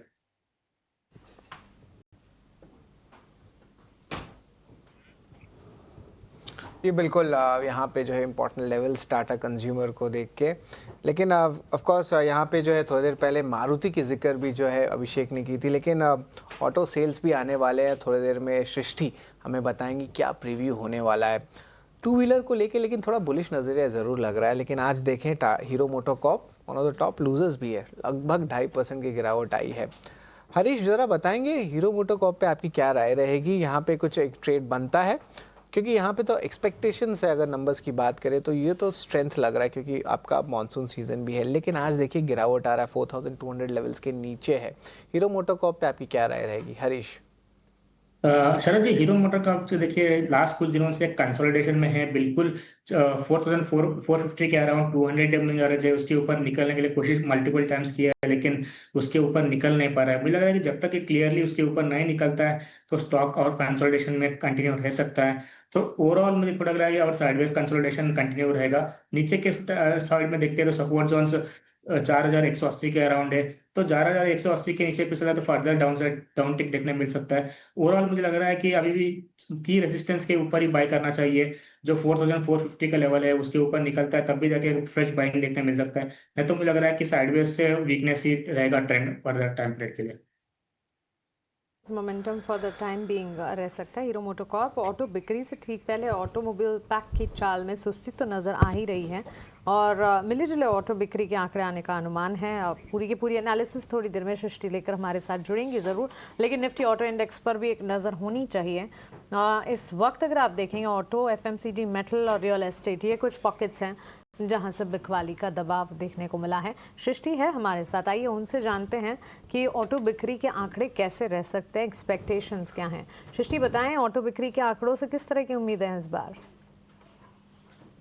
तो देखिए इस बार मिले जुड़े आंकड़ों की उम्मीद है, जहां पर टू व्हीलर्स और ट्रैक्टर ये दो सेगमेंट्स हैं जो कि अच्छा प्रदर्शन कर सकते हैं अगर हम इसे कंपेयर करें पैसेंजर व्हीकल या फिर कमर्शियल व्हीकल डिवीजन के आंकड़ों से। इसके पीछे की वजह साफ है, जिस तरीके से रूरल सेल्स इंप्रूव होती हुई दिख रही है, मैरिज सीजन का पुश है, साथ ही साथ बेस इफेक्ट के चलते जो है टू व्हीलर्स और साथ ही साथ ट्रैक्टर डिवीजन ये बेहतर करते हुए नजर आ सकते हैं। वहीं अगर पैसेंजर व्हीकल की बात करें तो वहां पर जो डिमांड है वो भी कम है, इंक्वायरीज इतनी नहीं आ रही हैं, साथ ही साथ जो डिस्काउंट्स हैं वो भी कंपनियां बढ़ा रही हैं ताकि सेल्स को पुश कर सके। आइए अब कुछ आंकड़ों की बात करते हैं। सबसे पहले पैसेंजर व्हीकल सेगमेंट में इस बार सभी कंपनी से महीने दर महीने गिरावट की ही उम्मीद है, जहां पर महिंद्रा में लगभग 7% गिरावट की हम उम्मीद कर रहे हैं इनके महीने दर महीने अगर आंकड़ों को कंपेयर करें। वहीं मारुति सुजुकी और टाटा मोटर्स से भी कुछ खास उम्मीदें नहीं हैं। अगर टू व्हीलर सेगमेंट में बात करें तो यहां पर आप कुछ उम्मीदें जरूर रख सकते हैं, खासतौर से टीवीएस मोटर्स और आयशर मोटर्स से, क्योंकि यहां पर महीने दर महीने दोनों ही कंपनीज जो है डबल डिजिट ग्रोथ दिखा सकती हैं। साथ ही साथ बजाज ऑटो में लगभग सपाट ग्रोथ रहेगी। वहीं हीरो मोटोकॉर्प से भी कुछ उम्मीदें जरूर रखेगा, क्योंकि 5.5 लाख इस बार कंपनी बेचती हुई नजर आ सकती है, ऐसा हमारा अनुमान है। पर सबसे इंपॉर्टेंट होगा इनकी जो रेयर अर्थ मैग्नेट का जो इशू चल रहा है, इस पे टू व्हीलर्स को काफी इंपैक्ट हो रहा है, इलेक्ट्रिक टू व्हीलर्स को काफी इंपैक्ट हो रहा है, और कंपनीज भी अपनी कमेंट्री के साथ आती हैं तो वो देखना भी काफी अहम होगा। अब बात करते हैं कमर्शियल व्हीकल सेगमेंट की। कई समय से ये सेगमेंट पिटता हुआ नजर आ रहा है, ये महीना भी कुछ अलग नहीं होगा, ऐसा डीलर्स और चैनल चेक्स बता रहे हैं। यहाँ से भी कुछ ज़्यादा आप उम्मीदें ना रखें। और साथ ही साथ अगर हम बात करें आपके ट्रैक्टर डिवीजन की, तो रूरल सेंटिमेंट जो है वो इम्प्रूव होते हुए ज़रूर नज़र आया है। डबल डिजिट ग्रोथ उम्मीद कर सकते हैं हम एस्कॉट्स और साथ ही एमएनएम से। आप देखिए लगभग 11% महीने दर महीने एस्कॉट्स के नंबर्स में इजाफे की उम्मीद है, वहीं एमएनएम में भी 25% का उछाल आते हुए दिख सकता है। तो ये हैं उम्मीदें इस बार ऑटो सेल्स बिक्री से, जब जून मंथ की बात करेंगे तो। बिल्कुल सृष्टि, बहुत शुक्रिया आपका हमारे साथ जुड़ने के लिए और ऑटो बिक्री के आंकड़ों से, ऑटो सेल्स के नंबर्स आने से ठीक पहले ये अनुमान हमें बताने के लिए। और निफ्टी ऑटो इंडेक्स दिन के निचले स्तरों पर इस वक्त ट्रेड कर रहा है और कल बिक्री के आंकड़ों से ठीक पहले हम देख रहे हैं यहाँ पर बिकवाली का दबाव। लेकिन एस्कॉट्स और महिंद्रा एंड महिंद्रा दोनों की बिक्री अच्छी आने का अनुमान सृष्टि अभी हमें बता रही थी। निमेश, एक टेक आपसे जानना चाहेंगे, ओवरऑल ऑटो एंसिलरी की चाल और इन particular Escorts, Mahindra and Mahindra के चार्ट्स देखकर आप बताएं। देखिए महिंद्रा एंड महिंद्रा के अंदर व्यू बुलिश है मेरा, और मेरा मानना है कि जिस तरह से चार्ट स्ट्रक्चर है, स्टॉक का एक स्ट्रॉन्ग स्ट्रक्चर है, एक लाइफ टाइम हाई के पास 2-3 बार ये लेवल के आसपास अगर देखिए तो 3250 तक गया है और स्टॉक में वहां से करेक्शन आया। बट ऑल ओवर स्ट्रक्चर जिस तरह से बन रहा है, मेरा मानना है कि अगर ऊपर में 3300 के ऊपर निकलता है तो एक स्ट्रॉन्ग ब्रेकआउट आएगा और स्टॉक के अंदर जो है वो एक अच्छा मोमेंटम हमें देखने को मिल सकता है। तो व्यू ऑल ओवर बुलिश है। बाउंड डिप की स्ट्रेटेजी आप महिंद्रा एंड महिंद्रा के अंदर रख सकते हैं। नीचे की तरफ अगर बात करें तो 3100 एक स्ट्रॉन्ग सपोर्ट एरिया है। तो यहाँ से अगर और 70-80 पॉइंट की गिरावट आती है एमएनएम के अंदर तो बाइंग अपॉर्चुनिटी। और ऑटो स्पेस के अंदर बात करें तो टीवीएस मोटर जो हम लोगों ने लास्ट वीक मेरा एक रिकमेंडेशन भी था, उसका चार्ट स्ट्रक्चर काफी स्ट्रॉन्ग लग रहा है, एक स्टॉक के अंदर ब्रेकआउट भी आया है। तो मेरा मानना है कि कोई भी गिरावट आती है तो टीवीएस मोटर यहाँ से काफी स्ट्रॉन्ग लग रहा है और स्टॉक के अंदर ऊपर में 3300 तक के लेवल दिवाली तक देखने को मिल सकते हैं, ऐसा मेरा मानना है। तो अगर कोई भी डीप आती है तो टीवीएस मोटर के अंदर बाय करके चलना चाहिए। तो ये ऑटो सेक्टर पर पूरा टेक, और कल ऑटो सेल्स की डेटा पर भी नज़र रहेगी, आप तक ज़रूर पहुंचाएंगे जैसे ही ऑटो बिक्री के आंकड़े हमारे पास आएँ। लेकिन साथ साथ Rajesh ji, good afternoon to you. Bank of Maharashtra, Union Bank, Punjab National Bank, ये सरकारी बैंक का खेमा आज अच्छा प्रदर्शन दिखा रहा है बाजार में, जहाँ हम देख रहे हैं काफ़ी वॉलेटाइल मूव्स हैं। कुछ तमाम बैंक्स एंड फाइनेंशियल्स ही हैं जो कि मार्केट को इस वक्त संभालने का काम उम्दा तरीके से कर रहे हैं। आपकी राय क्या होगी? देखिए, हम बहुत बुलिश हैं। हमने पहले भी आपके साथ जो भी चर्चाएं हुई है उसमें कई बार कहा है कि पीएसयू बैंकिंग स्पेस बहुत लुक्रेटिव लग रहा है। कारण है कि एक तो प्राइस अभी की बैलेंस शीट्स क्लीन हो गई है, जो भी दिक्कतें एनपीए वगैरह को लेके थी वो खत्म हो चुकी है। दूसरे अगर आप देखो तो क्रेडिट ऑफ्टोक का बढ़ना अब जस्ट मैच वक्त की बात है। तीसरे, आरबीआई ने जो कदम उठाए, 2 बार रेट कट किए, लिक्विडिटी बढ़ाई, वो इन लोगों के लिए बहुत ही पॉजिटिव होती है, क्योंकि मैक्सिमम पीएसयू बैंक्स के पास बॉन्ड पोर्टफोलियो बड़े होते हैं और वो बॉन्ड पोर्टफोलियो की वैल्यूएशन के कारण से जो रेट कट्स आए हैं वहाँ बहुत पॉजिटिव प्रभाव पड़ेगा। अब इसमें कोई पर्टिकुलर बैंक को चुनना हो तो मैं समझता हूँ लार्ज कैप में स्टेट बैंक का ही एक बड़ा नाम उभर कर आता है, क्योंकि लगातार अच्छा प्रदर्शन किया है। भारत की सबसे बड़ी पब्लिक सेक्टर बैंक कही जा सकती है और सारे पायदान पे खरी उतरती है। लेकिन अगर मिड कैप या स्मॉल कैप की बात की जाए तो मैं समझता हूँ नजर रखनी चाहिए बैंक ऑफ महाराष्ट्र पे। अगर आप देखो तो पिछले 3-4 क्वार्टर्स से लगातार अच्छा प्रदर्शन किया है।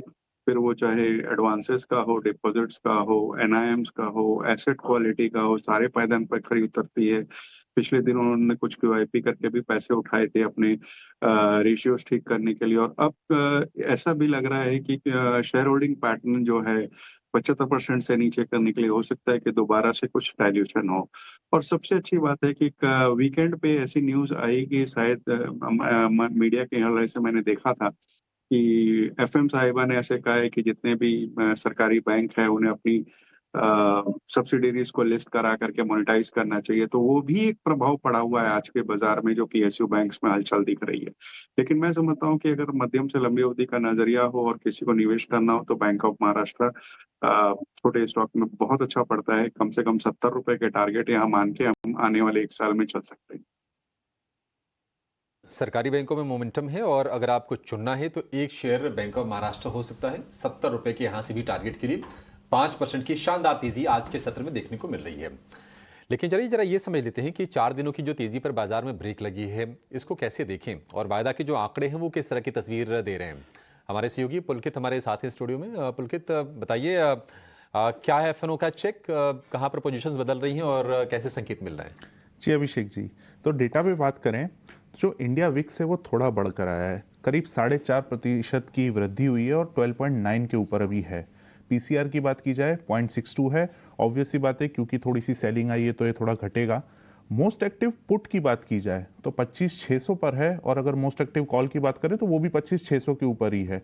लेकिन गौर करने वाली बात यह है कि 25,600 पर कॉल राइटिंग हो रही है, मतलब दबाव बनाया जा रहा है, और 25,600 पे पुट की शॉर्ट कवरिंग, मतलब जो लोग इसको सपोर्ट बना के बैठे थे अब वो अपनी शॉर्ट्स को कवर कर रहे हैं।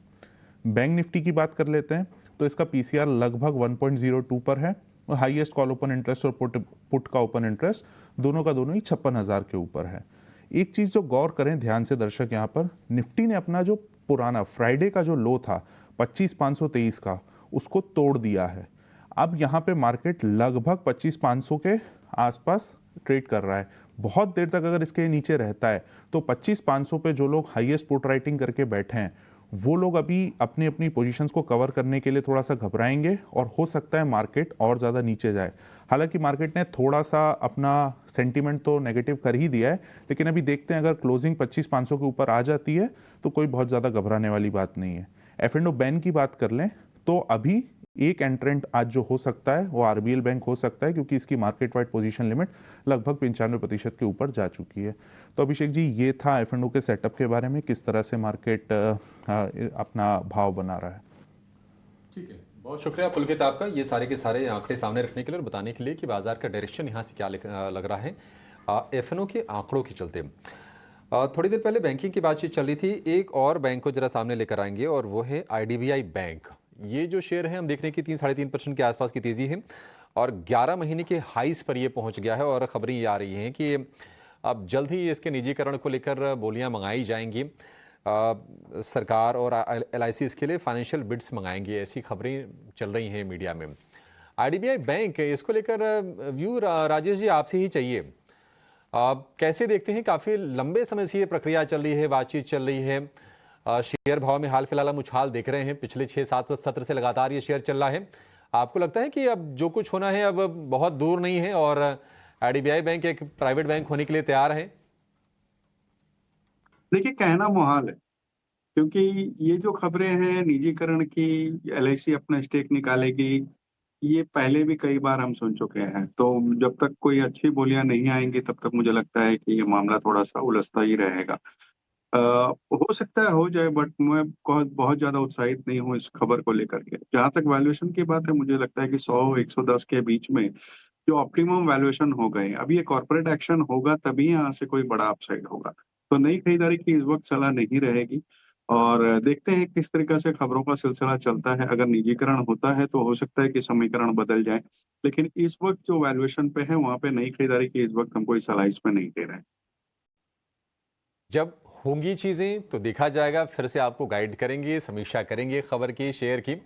लेकिन फिलहाल वैल्यूएशन से इजाज़त नहीं देते हैं कि आप इस लेवल पर जाकर एंट्री करें, क्योंकि हमने मतलब 100 के ऊपर के भाव काफ़ी लंबे समय के बाद हम देख रहे हैं और वहाँ पर टिकने की कोशिश भी कर रहा है शेयर ये। चलिए छोटे से ब्रेक के लिए रुकेंगे, ब्रेक के बाद जब लौटेंगे तो कुछ और इंटरेस्टिंग रिसर्च लेकर आएंगे और कुछ बढ़िया शेयरों पर आपके लिए हम एक्सपर्ट से व्यू लेंगे, आप कहीं जाएगा नहीं।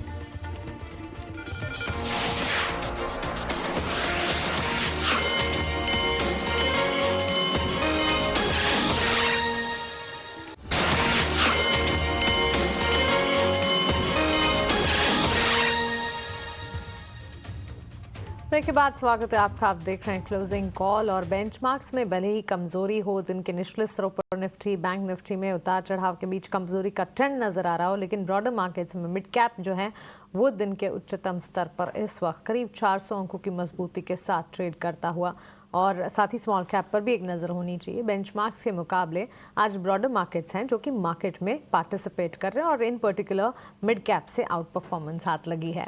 लेकिन चलिए एक ऑप्शन का ट्रेड आपको बताते हैं हमारे अगले सेगमेंट ऑप्शन के चैंपियन में।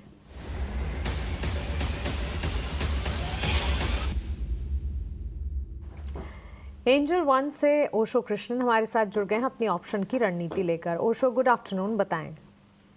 Very good afternoon Mansi. आज मिड कैप स्मॉल कैप्स में ज्यादा स्ट्रॉन्ग ट्रैक्शन है, ऑल दो अभी भी अगर हम देखें तो स्टॉक स्पेसिफिक एक्शन काफी अच्छा है बाजार में। तो आज जो स्टॉक रडार पे आया है वो है LIC housing, LIC insurance corporation of India. 974 पे करेंटली ट्रेड कर रहा है। तो इसका 980 का कॉल ऑप्शन खरीदने की राय है। करेंटली 21 रुपीज के आसपास होवर कर रहा है, तो करंट लेवल्स पे बाई करें। 14 रुपीज का स्टॉप लॉस मेंटेन करना है एंड नियरली 32 रुपीज के टारगेट हमें देखने को मिल सकते हैं। काउंटर में काफी स्ट्रॉन्ग ब्रेकआउट है एंड लॉन्ग बिल्डअप भी देखने को मिल रहा है डेरिवेटिव्स डेटा पे। तो ये पूरा ही सेटअप का जो मैक्सिमम रिस्क है वो नियरली 4200 का देखने को मिलेगा एंड अगर टारगेट अचीव होते हैं तो नियरली 8400 के टारगेट्स हमें देखने को मिल सकते हैं। ऐसी पर कॉल है ओशो, शुक्रिया आपकी रणनीति हमें बताने के लिए। 980 की कॉल खरीदने की राय, 20 रुपए के दाम पर, लक्ष्य इसके 32 के और स्टॉप लॉस 14 का आपको लगाना होगा। वर्कआउट करने पर अधिकतम मुनाफा 8400 का होने की संभावना है। और एफएनओ ट्रेडिंग को लेकर इस वक्त आपके स्क्रीन पर एक स्टैंडर्ड डिस्क्लेमर आप देख रहे हैं। एफएनओ ट्रेडिंग में 10 में से 9 लोगों को नुकसान होता है। एफएनओ ट्रेडर्स को औसतन 50,000 का नुकसान होता है। घाटा होने के बावजूद 28% ट्रांजैक्शन के रूप में देना पड़ता है। तो रिस्की है एफएनओ ट्रेडिंग, अपने एडवाइजर से सलाह लें और उसी के बाद एफएनओ में उतरें। लेकिन चलिए कुछ और स्टॉक्स जहां मिड कैप में आउट परफॉर्मेंस नजर आ रही है, मिड कैप इंडेक्स जहां दिन के उच्चतम स्तर पर ट्रेंड कर रहा है, तो फिर मिड कैप से जुड़े ही चुनिंदा प्लेयर्स पर नजर डालते हैं जो कि इस वक्त मजबूती दिखा रहे हैं। आप देख पाएंगे एबी कैपिटल के चार्ट्स में करीब 3% की तेजी देखने को मिली है। डिक्सन टेक्नोलॉजीज भी महंगा है, ईएमएस कैटेगरी का स्टॉक, लेकिन करीब 3% की तेजी वहां पर भी है। और भारत डायनेमिक्स लिमिटेड में भी अच्छा खासा मोमेंटम। हरीश, मिड कैप में कोई पर्टिकुलर स्क्रिप्ट जो आपको पसंद आ रही है? बिल्कुल मानसी जी, देखा है तो देखिए बहुत सारे मिड कैप स्टॉक्स है जो वहाँ पे ऑटो एंसिलरीज में भी अच्छा खासा मोमेंटम देखने मिल रहा है। मुझे लग रहा है कि इस सेगमेंट में अगर देखते हैं एक शैफलर है, शैफलर का चार्ट स्ट्रक्चर देखते हैं तो देखिए क्लियरली कंसोलिडेशन के बाद आज के ट्रेडिंग सेशन में ब्रेकआउट दिया है शैफलर इंडिया। तो मुझे लग रहा है कि शैफलर में एक अच्छा खासा ब्रेकआउट और सेटअप भी पॉजिटिव ट्रेंड का ब्रेकआउट दिया हुआ है। तो मुझे लग रहा है कि शैफलर, मुझे लग रहा है कि यहाँ से करंट लेवल से 4200 से 4300 लेवल देखने मिल सकते हैं 1-2 ट्रेडिंग सेशंस में। तो मुझे लगा कि शैफलर इंडिया को ध्यान देना चाहिए। और दूसरा चीज जैसे हमने डिस्कस किया था सीडीएसएल भी फिर से वहाँ पे एक बार बाइंग का इंडिकेशंस दिखाई दे रहा है। तो मुझे लग रहा है कि दोनों स्टॉक्स मेरे रडार पे है, शैफलर और सीडीएसएल, और बाइंग का रिकमेंडेशन करूंगा मैं शैफलर में करंट लेवल से भी। तो मुझे लग रहा है कि 1-2 दिनों में मुझे लग रहा है कि 4200 से 4300 का लेवल्स देखने मिल सकते हैं शैफलर इंडिया में। और टॉप लॉस मेंटेन करना चाहिए 3950 का और होल्ड करना चाहिए 1-2 ट्रेडिंग सेशंस के लिए शैफलर इंडिया। एबी कैपिटल के साथ साथ शफलर पर व्यू आपके लिए दी है राजेश जी ने यहाँ पर, हरीश ने, माफ़ कीजिएगा। चलिए आगे बढ़ेंगे और एक अच्छी खबर आ रही है ओएमसीज यानी कि ऑयल मार्केटिंग कंपनीज के लिए, और खबर यह है कि सरकार इनको राहत देने पर विचार कर रही है। तो राहत किस तरह से दी जाएगी, ये पूरी डिटेल लेकर हमारे सहयोगी प्रकाश प्रियदर्शी हमारे साथ जुड़ गए हैं। प्रकाश, बताइए क्या अपडेट्स हैं आपके पास? देखिए, ऑयल मार्केटिंग कंपनीज के लिए सकारात्मक खबर है, पॉजिटिव डेवलपमेंट है, क्योंकि सूत्रों के हवाले से जो जानकारी हमें मिल रही है उसके हिसाब से सरकार जल्द ही ऑयल मार्केटिंग कंपनीज को आर्थिक सहयोग दे सकती है। सूत्र हमें बता रहे हैं कि प्रक्रिया की शुरुआत कर दी गई है, जिसके हिसाब से ऑयल मार्केटिंग कंपनीज को करीब 30,000 करोड़ रुपए से 32,000 करोड़ रुपए के बीच में आर्थिक सहयोग की राशि जो है वो दी जा सकती है। ये दरअसल एक कॉम्पनसेशन अमाउंट होगा, ये मुआवजे की राशि होगी जो कि ऑयल मार्केटिंग कंपनीज को दी जाएगी। ये मुआवजा इसलिए कि ओएमसीज को इस वक्त एलपीजी की बिक्री पर घाटे का सामना करना पड़ रहा है और उसकी भरपाई के लिए सरकार 30,000 करोड़ रुपए से 32,000 करोड़ रुपए के आसपास की रकम जो है वो दे सकती है। काफ़ी इंपॉर्टेंट डेवलपमेंट है, प्रक्रिया की शुरुआत कर दी गई है। सूत्र हमें बता रहे हैं कि वित्त मंत्रालय और पेट्रोलियम मंत्रालय ने कैबिनेट नोट को लगभग अंतिम रूप दे दिया है। इसे जल्द ही कैबिनेट को भेजा जाएगा और कैबिनेट की मंजूरी मिलते ही ओएमसीज को कॉम्पनसेशन की जो राशि है वो दी जाएगी। साथ ही साथ सूत्र इस बात की भी जानकारी दे रहे हैं कि करीब 2 महीने के अंदर ये सहयोग राशि ऑयल मार्केटिंग कंपनीज को दी जा सकती है, क्योंकि प्रक्रिया की शुरुआत कर दी गई है। हालांकि ये जो रकम है वो ट्रांचेज में दी जाएगी, एक मुश्त रकम जो है वो ओएमसीज को नहीं दी जाएगी। 2-3 ट्रांचेज में ये रकम जो है वो कंपनीज को दी जाएगी। लेकिन अच्छी बात यह है कि प्रक्रिया की शुरुआत कर दी गई है और ओएमसीज के जो घाटे का सामना करना पड़ रहा है उसकी भरपाई सरकार कर सकती है। ऑयल मार्केटिंग कंपनीज का ये कहना है कि उन्हें करीब 40,000 करोड़ रुपए का नुकसान हुआ है पिछले 1 साल के दौरान, अगर आप लास्ट फाइनेंशियल ईयर की बात करें एलपीजी की बिक्री के ऊपर, क्योंकि एलपीजी की जो बिक्री है वो मार्केट रेट से कम पर कर रही हैं इंटरनेशनल मार्केट की तुलना में, अगर आप इन कीमतों को देखें। लिहाजा वो सरकार से कॉम्पनसेशन की मांग कर रही हैं। उस बात को ध्यान में रखते हुए प्रयास शुरू कर दिए गए थे। इनफैक्ट आपको याद होगा कि कुछ महीने पहले सरकार ने पेट्रोल डीजल पर स्पेशल एक्साइज ड्यूटी में बढ़ोतरी की थी और ये कहा था कि इससे जो रकम हासिल होगा वो ओएमसीज को उस रकम के जरिए ओएमसीज को कॉम्पनसेट किया जाएगा। अब सूत्र हमें बता रहे हैं कि प्रक्रिया की शुरुआत कर दी गई है। 40,000 करोड़ रुपए तो नहीं, लेकिन 30 से 32,000 करोड़ रुपए की राशि जो है वो ओएमसीज को दी जा सकती है, क्योंकि अभी भी ऑयल मार्केटिंग कंपनीज को प्रति सिलेंडर, डोमेस्टिक सिलेंडर की अगर बात करें तो 150 रुपए का घाटा हो रहा है। ये काफ़ी सिग्निफिकेंट डेवलपमेंट है। इसके अलावा सूत्र इस बात की भी जानकारी दे रहे हैं कि एलपीजी इंपोर्ट के मामले में मिडिल ईस्ट के ऊपर काफ़ी डिपेंडेंस है। 80% एलपीजी हम अपनी डोमेस्टिक रिक्वायरमेंट की जो है वो मिडिल ईस्ट से इंपोर्ट कर रहे हैं। लिहाजा इस वल्नरेबिलिटी को एड्रेस करने के लिहाज से सरकार एक रणनीति पर काम कर रही है, मार्केट को डाइवर्सिफाई कर रही है, कुछ दूसरे उपाय भी किए जा रहे हैं ताकि ऐसी परिस्थितियों में कीमतों में स्थिरता बनाई रखी जा सके। ठीक है प्रकाश, बहुत शुक्रिया। तो बहुत ही इंपॉर्टेंट चीज़ है कि जो घाटा हो रहा है कंपनीज को, ओएमसीज को, उसकी भरपाई करने के लिए सरकार मुआवजा देने पर विचार कर रही है और इस मुआवजे की रकम के लिए फिर हो सकता है कि पेट्रोल डीजल की कीमतों को भी रिवाइज किया जाए और उसके ज़रिए भरपाई की जाए। ठीक है, वैसे आज शेयरों में हम ज़्यादा कोई उथल पुथल देख नहीं रहे हैं। HPCL आपको थोड़ा सा ऊपर दिखेगा, बाकी शेयरों में थोड़ी थोड़ी नरमी भी दिख रही है। राजेश जी, किस तरह से आप देख रहे हैं इस खबर को? अगर हम ओएमसीज की बात करें तो हाल फिलहाल क्रूड एक ट्रिगर बना था, क्रूड नीचे आया तो इन शेयरों ने दौड़ लगाई थी, फिर तेजी थोड़ी सी थम सी गई। आप क्या सलाह देंगे इनमें?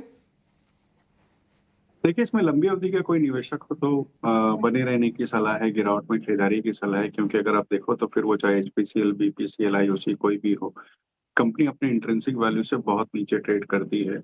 दूसरे अगर आप देखें तो डिविडेंड अच्छा देती है। तीसरे, जैसे अभी आपका सहयोगी बता रहे थे कि नुकसान की भरपाई हो।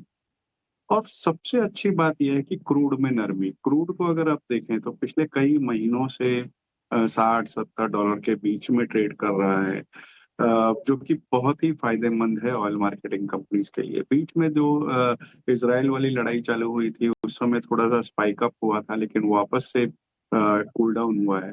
और ओपेक प्लस की जो मीट पिछले महीने हुई थी उसमें क्लियरली कहा गया था कि जुलाई में 4,11,000 बैरल के आसपास पर डे वो प्रोडक्शन बढ़ा देंगे। तो इससे ये भी सीधे सीधे लगता है कि कोई बहुत बड़ा स्पाइक नहीं आने वाला, अनलेस अनटिल की जियोपॉलिटिकल टेंशन जो है वो बद से बदतर ना हो जाए। तो उस लिहाज से ये बहुत कंफर्टेबल पोजीशन में है। दिक्कत कहाँ पे है? दिक्कत है सरकार जो कभी कदार जब क्रूड बहुत नीचे चल जाता है तो विंडफॉल टैक्स वगैरह लगा देती है, तो वहां से जो इनको एक्स्ट्रा कमाई होने की संभावना होती है वो कम हो जाती है। तो वो ऑलवेज एक दिक्कत खड़ी रहेगी कि कब वो लग जाएगा आपको पता नहीं है।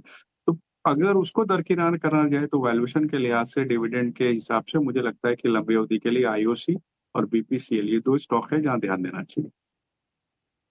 अगर नजरिया आपका लॉन्ग टर्म का है तो आईओसी और बीपीसीएल, इन पर आप फोकस करके चलिए, ऐसी राजेश जी की राय है। चलिए छोटे से ब्रेक के लिए रुकेंगे, ब्रेक के बाद जब लौटेंगे तो मार्केट एट 3 लेकर आएंगे और इसके साथ साथ बीटीएसटी और एसटीबीटी भी अपने एक्सपर्ट से समझेंगे आपके लिए, आपके जाएगा नहीं।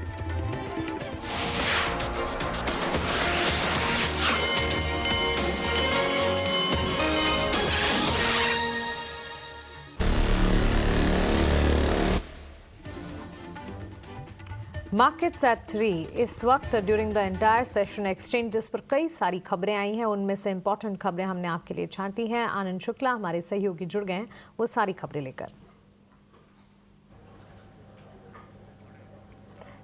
जी हाँ मानसी, 3 बजे तक के बाजार की तरफ देखें तो निफ्टी बैंक में 120 अंकों के आसपास की गिरावट दिख रही है। और सेक्टर कौन सा सबसे ज़्यादा गिरा है? ऑटो सेक्टर पर सबसे ज़्यादा दबाव दिख रहा है। कल ऑटो सेल्स के डेटा आने वाले हैं, उसके पहले ऑटो शेयरों में गिरावट देखने को मिल रहा है। मारुति सुजुकी की तरफ देखें 2.5% की गिरावट है।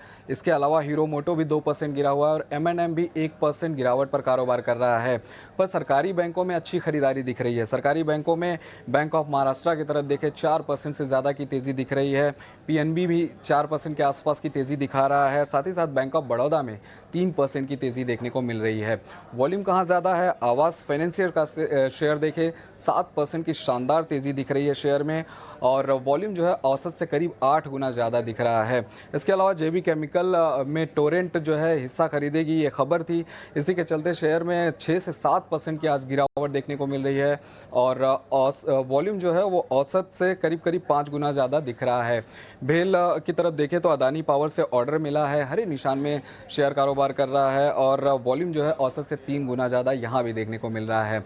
अदानी ग्रीन पर एक खबर है, कंपनी ने गुजरात में करीब 1000 मेगावाट का पावर प्रोजेक्ट शुरू किया है और कंपनी की जो कुल ऑपरेशनल क्षमता है वो बढ़कर करीब 16000 मेगावाट तक पहुंच गई है।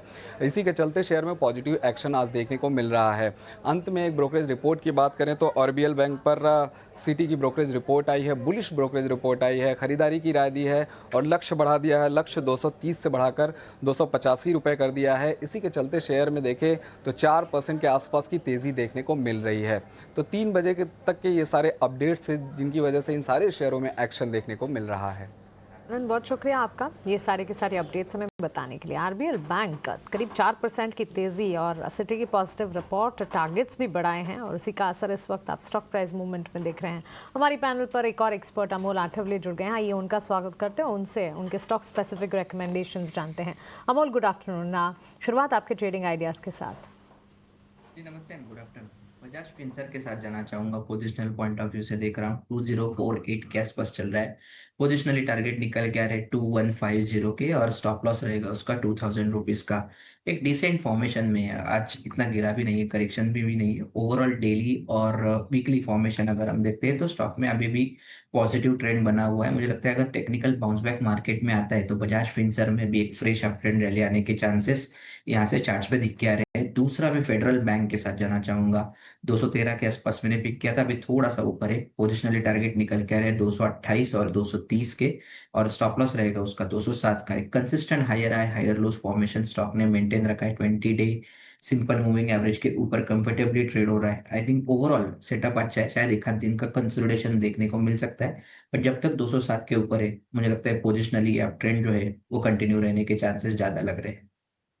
तो चलिए, पोजिशनली आप ट्रेंड कंटिन्यू होने के चांसेस और कुछ स्टॉक्स जो इस वक्त फोकस रेडार पर, बैंक्स एंड फाइनेंशियल्स तो लगातार फोकस रेडार पर है ही, अच्छी खासी मजबूती के बीच ट्रेंड करते हुए।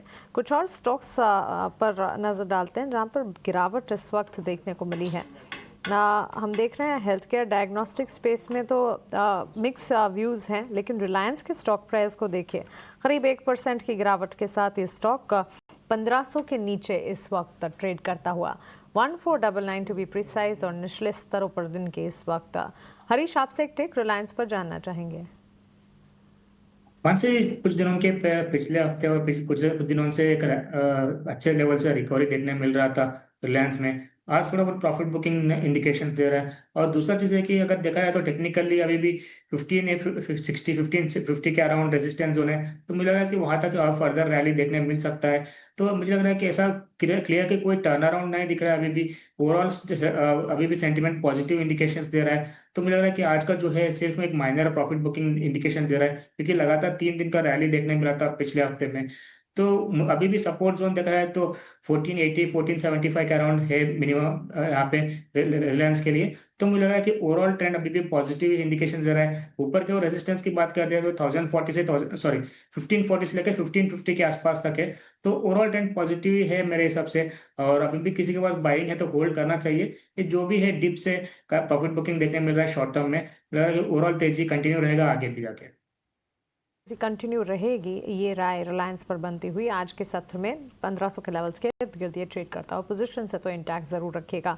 राजेश जी, एक चीज़ और एक ऑब्जर्वेशन, इनफैक्ट भले ही बाजार की सुस्ती में आज मार्केट पार्टिसिपेंट्स ज़्यादा उम्मीदें मानकर या लगाकर नहीं चल रहे होंगे क्योंकि पिछला हफ्ता इतना एक्शन पैक था, लेकिन ब्लेसिंग इन डिस्गाइज ये भी तो समझ सकते हैं कि गिरावट जो है आपको एंट्री अपॉर्चुनिटी दे रही है, क्योंकि पिछले पूरे हफ्ते जून के महीने में ही हमने काफ़ी सारे सेशंस देखे जब वो फियर ऑफ मिसिंग आउट वाली फीलिंग आती हुई होगी मार्केट पार्टिसिपेंट्स को।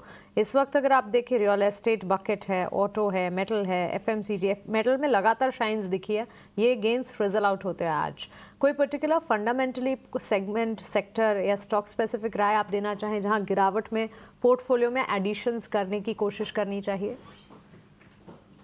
देखिए, मेरे हिसाब से अगर आप देखो तो मिड कैप में, स्मॉल कैप में बहुत अपॉर्चुनिटीज हैं, बावजूद इसके कि बहुत से स्टॉक अच्छे खासे बढ़ गए हैं।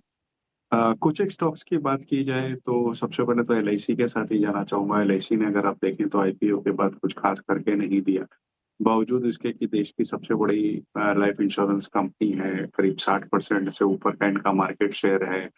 जो AUM है इनका पूरे म्यूचुअल फंड इंडस्ट्री से बड़ा इनका AUM है और लगातार अच्छी परफॉर्मेंस दे रही है। चौथी तिमाही में अगर देखें तो नतीजे बहुत ही अच्छे थे, चाहे VNB के पैरामीटर पर देखें, चाहे AP के पैरामीटर पर देखें, बहुत अच्छे शानदार नतीजे थे।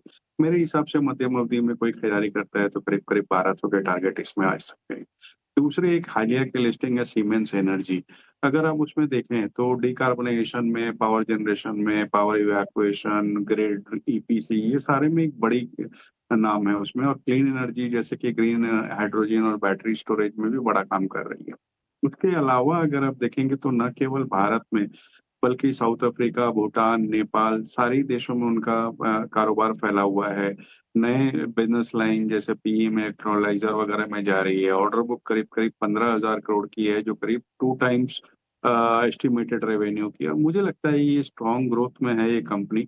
और कम से कम जो इस वक्त 2900 के आसपास के ट्रेड कर रही है, 2900 साढ़े 2900 के बीच में, ये आपको बहुत अच्छा मुनाफा लंबी अवधि में दे सकती है। क्योंकि हालिया की लिस्टिंग है 5-7 दिन पहले जो डीमर्ज हुआ था सीमेंस से, वो है। तो मुझे लगता है कि यहाँ पर एक थोड़ा लॉन्ग टर्म का व्यू लिया जा सकता है। बिल्कुल, यहाँ पे ऑफ कोर्स लॉन्ग टर्म का व्यू सीमेंट्स पे ज़रूर रहेगा, लेकिन चलिए रेलवे से फोकस करते हैं। रेलवे आपकी रेल यात्रा को और ज़्यादा आरामदायक और यादगार बनाने वाली है। इसके लिए रेलवे ने 3 अहम बदलाव किए हैं। क्या है खबर, बता रहे समीर दीक्षित।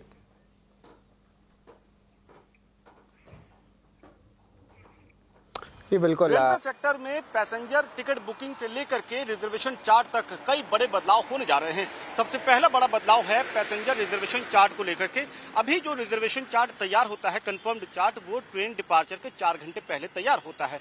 लेकिन जो नई व्यवस्था लागू होने जा रही है कि ट्रेन डिपार्चर के 8 घंटे पहले ये चार्ट प्रिपेयर्ड होगा। स्पेशल प्रोविजन है उन ट्रेन के लिए जो ट्रेन दोपहर 2 बजे तक रवाना होती हैं। उन केसेस में ऐसी ट्रेनों के लिए जो पैसेंजर रिजर्वेशन चार्ट प्रिपेयर होगा वो उसके पहले, एक दिन पहले रात 9 बजे तक उसको तैयार कर लिया जाएगा। ये जो पैसेंजर रिजर्वेशन चार्ट को एडवांस किया जा रहा है, इसकी टाइमिंग को, या इसको पहले तैयार किया जा रहा है, इसके पीछे रेलवे का तर्क ये है कि ये पैसेंजर को बेटर क्लैरिटी देगी। साथ ही साथ उनके अंदर जो ये कंफ्यूजन रहता है कि टिकट वेट लिस्टेड रहेगी तो वो कैसे और ऑल्टरनेट अरेंजमेंट कर पाएंगे, इस तरीके की दिक्कतों को वो दूर कर पाएंगे। अगर पैसेंजर रिमोट लोकेशन से लोकेशन पर ट्रेन स्टेशन पहुंच रहा है तो वहां पर भी उनके लिए एक बेहतर ऑप्शन रह पाएगा कि उनको अपनी टिकट का पहले से ही अनुमान या उनको एक्चुअली बेटर क्लैरिटी रहेगी। इसके साथ ही साथ जो पैसेंजर रिजर्वेशन सिस्टम यानी कि PRS है, इसको भी पूरी तरीके से अपग्रेड और एनहेंस किया जा रहा है। इस साल के अंत तक जो पैसेंजर रिजर्वेशन सिस्टम को अपग्रेड किया जा रहा है उसकी स्थिति ये रहेगी कि अभी 1 मिनट में 32,000 टिकट बुक होती हैं। इस कैपेसिटी को बढ़ा करके 1.5 लाख तक पहुंचाया जाएगा, यानी कि 5 गुना ज्यादा कैपेसिटी एनहेंसमेंट होगी। सिर्फ यही नहीं, जो इस सिस्टम पे जो इंक्वायरी होती है टिकटिंग को लेकर के वो अभी तकरीबन 4 लाख है और इसको भी इसकी कैपेसिटी को बढ़ा करके 40 लाख यानी कि 10 गुना इसमें बढ़ोतरी करने की तैयारी है रेलवे की। ये पूरा अपग्रेडेशन जो है, इसके साथ ही साथ कई और यूजर फ्रेंडली फीचर्स भी रोल आउट होंगे, जैसे आप अपनी प्रिफर्ड सीट चुन सकते हैं, आप दिव्यांग फ्रेंडली ऑप्शंस इसमें मुहैया कराए जाएंगे। इसके साथ ही साथ 1 जुलाई से अगर आप तत्काल टिकट बुक कर रहे हैं तो आपका यूजर आईडी आधार वेरीफाइड होना चाहिए और जुलाई के अंत तक OTP बेस्ड आधार वेरिफिकेशन के जरिए ही आप तत्काल टिकट बुक कर पाएंगे। जी बिल्कुल, रेलवेज में बहुत इंपॉर्टेंट अनाउंसमेंट्स आ रहे हैं, of course customer specific announcements भी देखने मिल रहे हैं। अमोल, रेलवे स्टॉक्स में ऑफ कोर्स पूरे एज अ थीम पे अगर बात करें, यहाँ पे कुछ अच्छे स्टॉक्स लग रहे हैं। देखिए लॉन्ग टर्म बेसिस पे तो स्टोरी कायम है, तो यहाँ पे अमोल कुछ लगता है टेक्निकली कहीं पे रेलवे स्टॉक्स पे कुछ अच्छी मोमेंटम आ रही है कि यहाँ पे अभी सुस्ती है? IRCTC के साथ फोकस किया जा सकता है। एक तो काफी कंसोलिडेट हुआ है, अगर हम मंथली भी चार्ट देखते हैं तो 3 महीने से यही रेंज के अंदर स्टॉक ट्रेड होता हुआ देखने को मिला है। बट ओवरऑल अगर मैं देखता हूं तो पॉजिटिव ही सेटअप है, पॉजिटिव कंसोलिडेशन दिख के आ रहा है। आई थिंक मुझे लगता है कि 800 का एक रेजिस्टेंस जोन है, अगर वो सक्सेसफुली क्लियर कर देता है IRCTC तो एक बुलिश सेंटीमेंट और बढ़ता हुआ देखने को मिल रहा है ऑन द हायर साइड। कहीं ना कहीं 820 और 835 के लेवल्स निकल के आ रहे positionally. On the flip side 760 750 एक सपोर्ट रिट्रेसमेंट सपोर्ट जोन है, जब तक उसके ऊपर रहता है आई थिंक पॉजिटिव सेटअप है। बट 800 के ऊपर आई थिंक तेजी और बढ़ने के चांसेस चार्ट्स पे दिख के आ रहे हैं। हरीश, जाते जाते जरा कोई BTST STBT ट्रेड है क्या? शरद जी, मेरे पास एक BTST ट्रेड है। देखा है तो एक स्टॉक है मेरे रडार पे जो है ICICI लोम्बार्ड GIC। देखा है तो देखिए कुछ दिनों से कंटिन्यूस अप ट्रेंड देखने मिल रहा है और आज के ट्रेडिंग सेशन में भी एक क्लियर ब्रेकआउट दिया है और इन्वर्स का भी पैटर्न का ब्रेकआउट दिया है। मुझे लग रहा है कि BTST के लिए ICICI लोम्बार्ड को देखना चाहिए और ऊपर का मेरे टारगेट्स बनेंगे 2120 का और स्टॉप लॉस मेंटेन करना चाहिए 2000 के नीचे। और मुझे जिस तरीके से आज का वॉल्यूम ग्रोथ भी देखने मिल रहा है, मुझे लग रहा है कि ICICI लोम्बार्ड एक अच्छा बेट रहेगा आज के लिए BTST के हिसाब से। बिल्कुल, जो इम्पोर्टेंट ट्रेड ICICI लोम्बार्ड पे BTST पे हरीश जी के धन्यवाद। हरीश जी, आप हमारे साथ जुड़े हैं, लेकिन चलिए एक छोटा सा ब्रेक लेते हैं, ब्रेक के बाद हम जल्द लौटेंगे।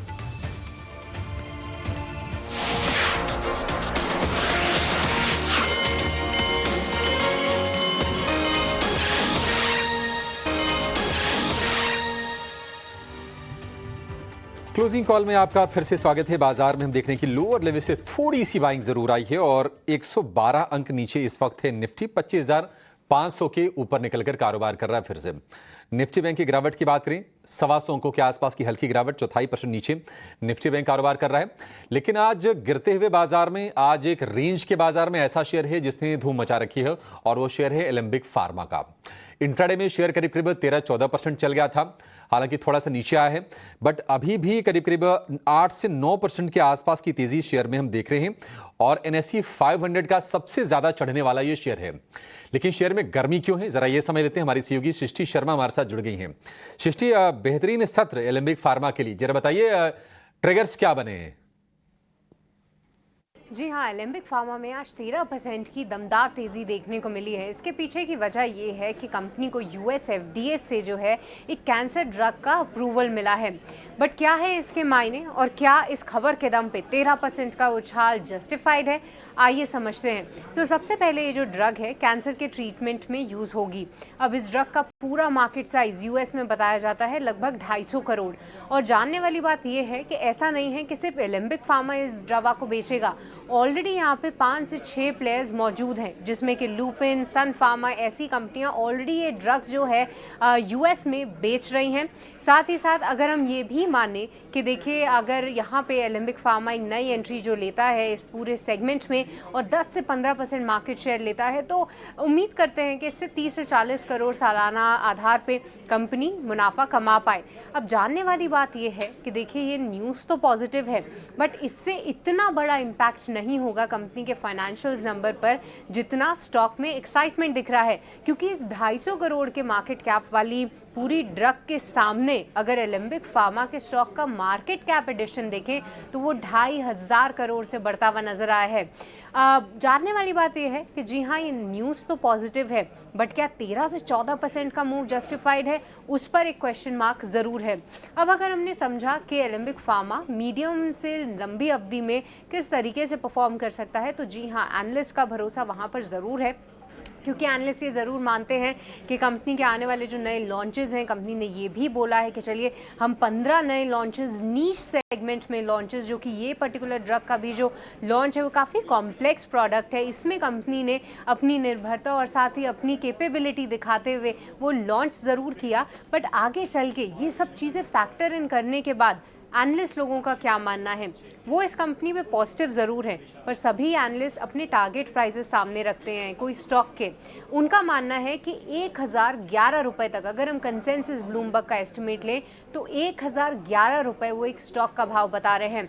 आज की ज़बरदस्त तेज़ी के बाद ऐसा ज़रूर लग रहा है कि एलेम्बिक फार्मा उन लेवल्स के ऊपर तो चला ही जा चुका है, साथ ही अगर ये सारी चीज़ें फैक्टर्ड इन हैं तो उसके भी ऊपर स्टॉक निकलता हुआ ज़रूर दिखा है। तो यानी एनालिस्ट के कंसेंसस एस्टिमेट से ये माना ज़रूर जा सकता है कि इन स्तरों से स्टॉक को करेक्ट होना चाहिए, बशर्ते यहाँ से बढ़ना चाहिए। तो ये थी पूरी खबर का विश्लेषण, एलेम्बिक फार्मा क्यों है उछाल, साथ ही साथ क्या ये उछाल जस्टिफाइड है।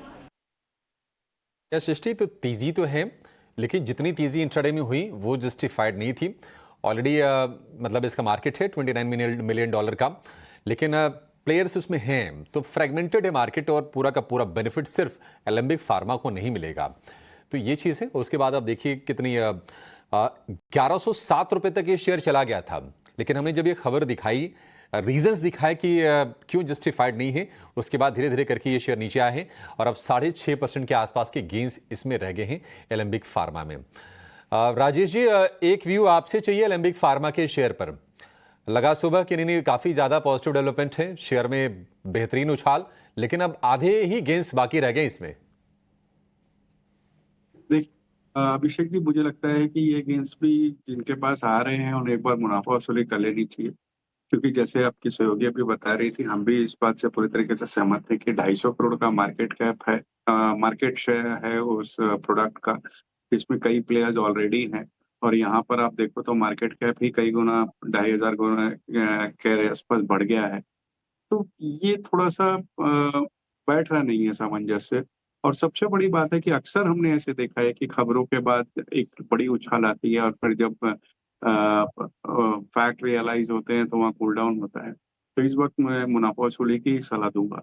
रेदर अगर कहा जाए तो फार्मा में इससे बेहतर प्लेस और भी उपलब्ध है, खास कैंसर की, ऑन्कोलॉजी की बात की जाए तो मैं समझता हूँ नाटको एक ज्यादा बेहतर प्ले है, या इवन आप बायोकॉन को देख सकते हैं। सीडीएमओ में देखें तो लॉरस एक बहुत अच्छा प्ले साबित हो सकता है। तो ऐसे कुछ एक बेहतर प्ले स्टॉक में इस स्पेस में है जहां नजर रखी जा सकती है।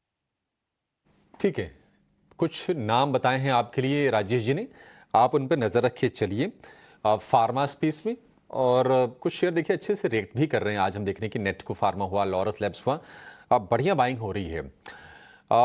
एक और शेयर लेकर आएंगे जिसको लेकर ना रिपोर्ट्स बड़ी कमाल की आई हैं। मतलब कुछ ब्रोकरेज हाउसेस को लगता है कि नहीं ये शेयर गिर के आ जाएगा 9,000 8,000 को हो जाएगा, कुछ को लगता है कि नहीं 21-22,000 को हो जाएगा। बात हम कर रहे हैं, पहचान तो गए होंगे आप, डिक्सन टेक की बातचीत कर रहे हैं। 3 सत्र की बैक टू बैक अच्छी तेजी डिक्सन टेक में हुई है और फिर से 15,000 रुपए के इसके ऊपर भाव निकल गए हैं और फिलहाल डे हाई के आसपास ये शेयर ट्रेड कर रहा है। राजेश जी, व्यू आप ही दीजिए इस पर, बिकॉज इस पर हम टेक्निकल चेक नहीं लेना चाहते हैं, फंडामेंटली जरा समझना चाहते हैं। नोमुरा की रिपोर्ट आई थी और नोमुरा ने ये कहा 21,000 रुपए के टारगेट दिए थे, मल्टीपल रीजंस गिनाए थे ग्रोथ के पीछे कि अपॉर्चुनिटी काफ़ी ज़्यादा बिल्ड होंगी डिक्सन टेक के लिए आगे। डिक्सन टेक एक जो कंसर्न रहता है वो ये है कि हाँ वैल्यूएशंस महंगे हैं, आप कैसे देख रहे हैं? क्योंकि होता ये कि जो ग्रो करने वाली कंपनीज हैं फिर उसमें वैल्यूएशन वाली प्रॉब्लम तो रहेगी ही रहेगी। क्या इस वैल्यूएशन पर भी लगता है कि नहीं भाव जस्टिफाइड है और यहां से और तेजी की उम्मीद करनी चाहिए? देखिए, मैं उस खेमे में हूँ जहां मुझे ये वैल्यूएशन बहुत बहुत ज्यादा स्ट्रेच नजर आती है। 3 डिजिट की पी में मैं किसी भी तरीके से सहमत नहीं हो पा रहा हूँ कि डिक्सन में निवेश करना चाहिए। मैं इस बात से पूरी तरीके से सहमत हूँ कि शानदार कंपनी है, अच्छी प्रोडक्ट है, ऑर्डर बुक अच्छे है, नए नए उत्पाद में जा रहे हैं, गवर्नमेंट का भी नजरिया पीएलआई वगैरह का भी फायदा है, ईएमएस अच्छा चल रहा है, बट फिर वैल्यूएशन वाली बात जहाँ आती है वहां मैं इसमें अवॉइड की ही सलाह दूंगा। जी बिल्कुल, डिक्सन टेक पे जो है ऑफकोर्स जो है अवॉइड की सलाह आ रही है। स्टॉक अभी 15,000 लेवल्स के ऊपर है। लेकिन अमोल जी, एबी कैपिटल एक बार लेके आते हैं फोकस पे। यहाँ पे एक अच्छी स्ट्रेंथ बिल्डअप देखने मिली है। ऑफकोर्स कुछ ब्लॉक्स भी हुए थे 2-3 हफ्ते पहले, लेकिन आज देखें दिन के ट्रेड में जो है एबी कैपिटल को एक बार फोकस में लाते हैं। यहाँ पे देखें तो एक अच्छी बिल्डअप आ रही है, लॉन्ग बिल्डअप। स्टॉक लगभग 3% ऊपर है। इनके फ्यूचर्स को भी एक बार स्क्रीन पे लाएं। अमोल, यहाँ पे क्या स्ट्रेंथ लग रहा है यहाँ पे और कौन से इंपॉर्टेंट लेवल्स देखने चाहिए?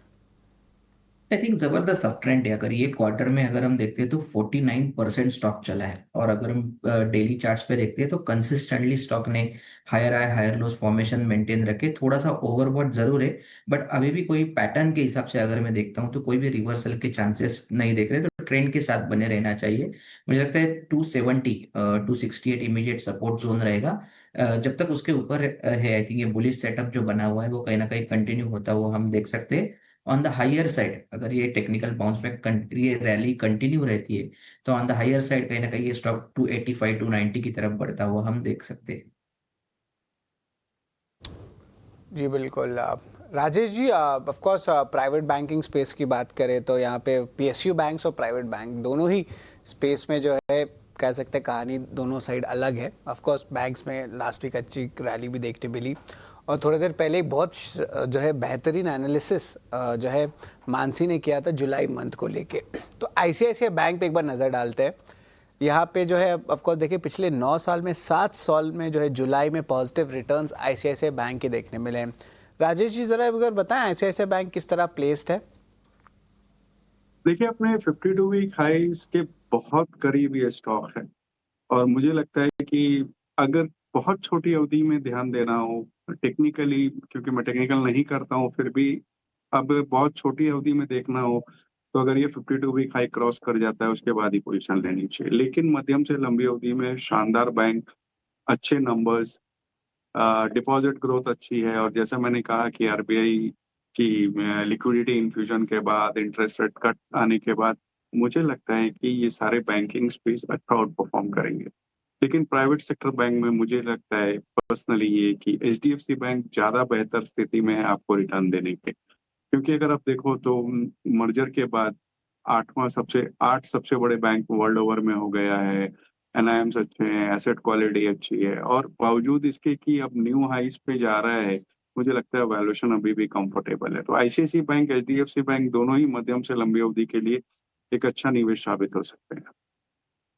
अवधि के लिए आईसीआईसीआई बैंक पर नज़र रखनी चाहिए।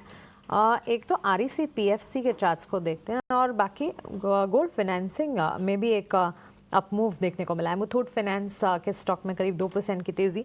मनापुरम फाइनेंस के चार्ट्स पर भी नज़र होनी चाहिए। आरईसी में गिरावट है। आरईसी पीएफसी के चार्ट्स पर एक टेक अमोल आपसे जानना चाहेंगे इस गिरावट में क्या एंट्री अपॉर्चुनिटी ढूंढनी है, और साथ ही गोल्ड फाइनेंशियल्स पर भी अगर आपकी कोई राय है बताइएगा।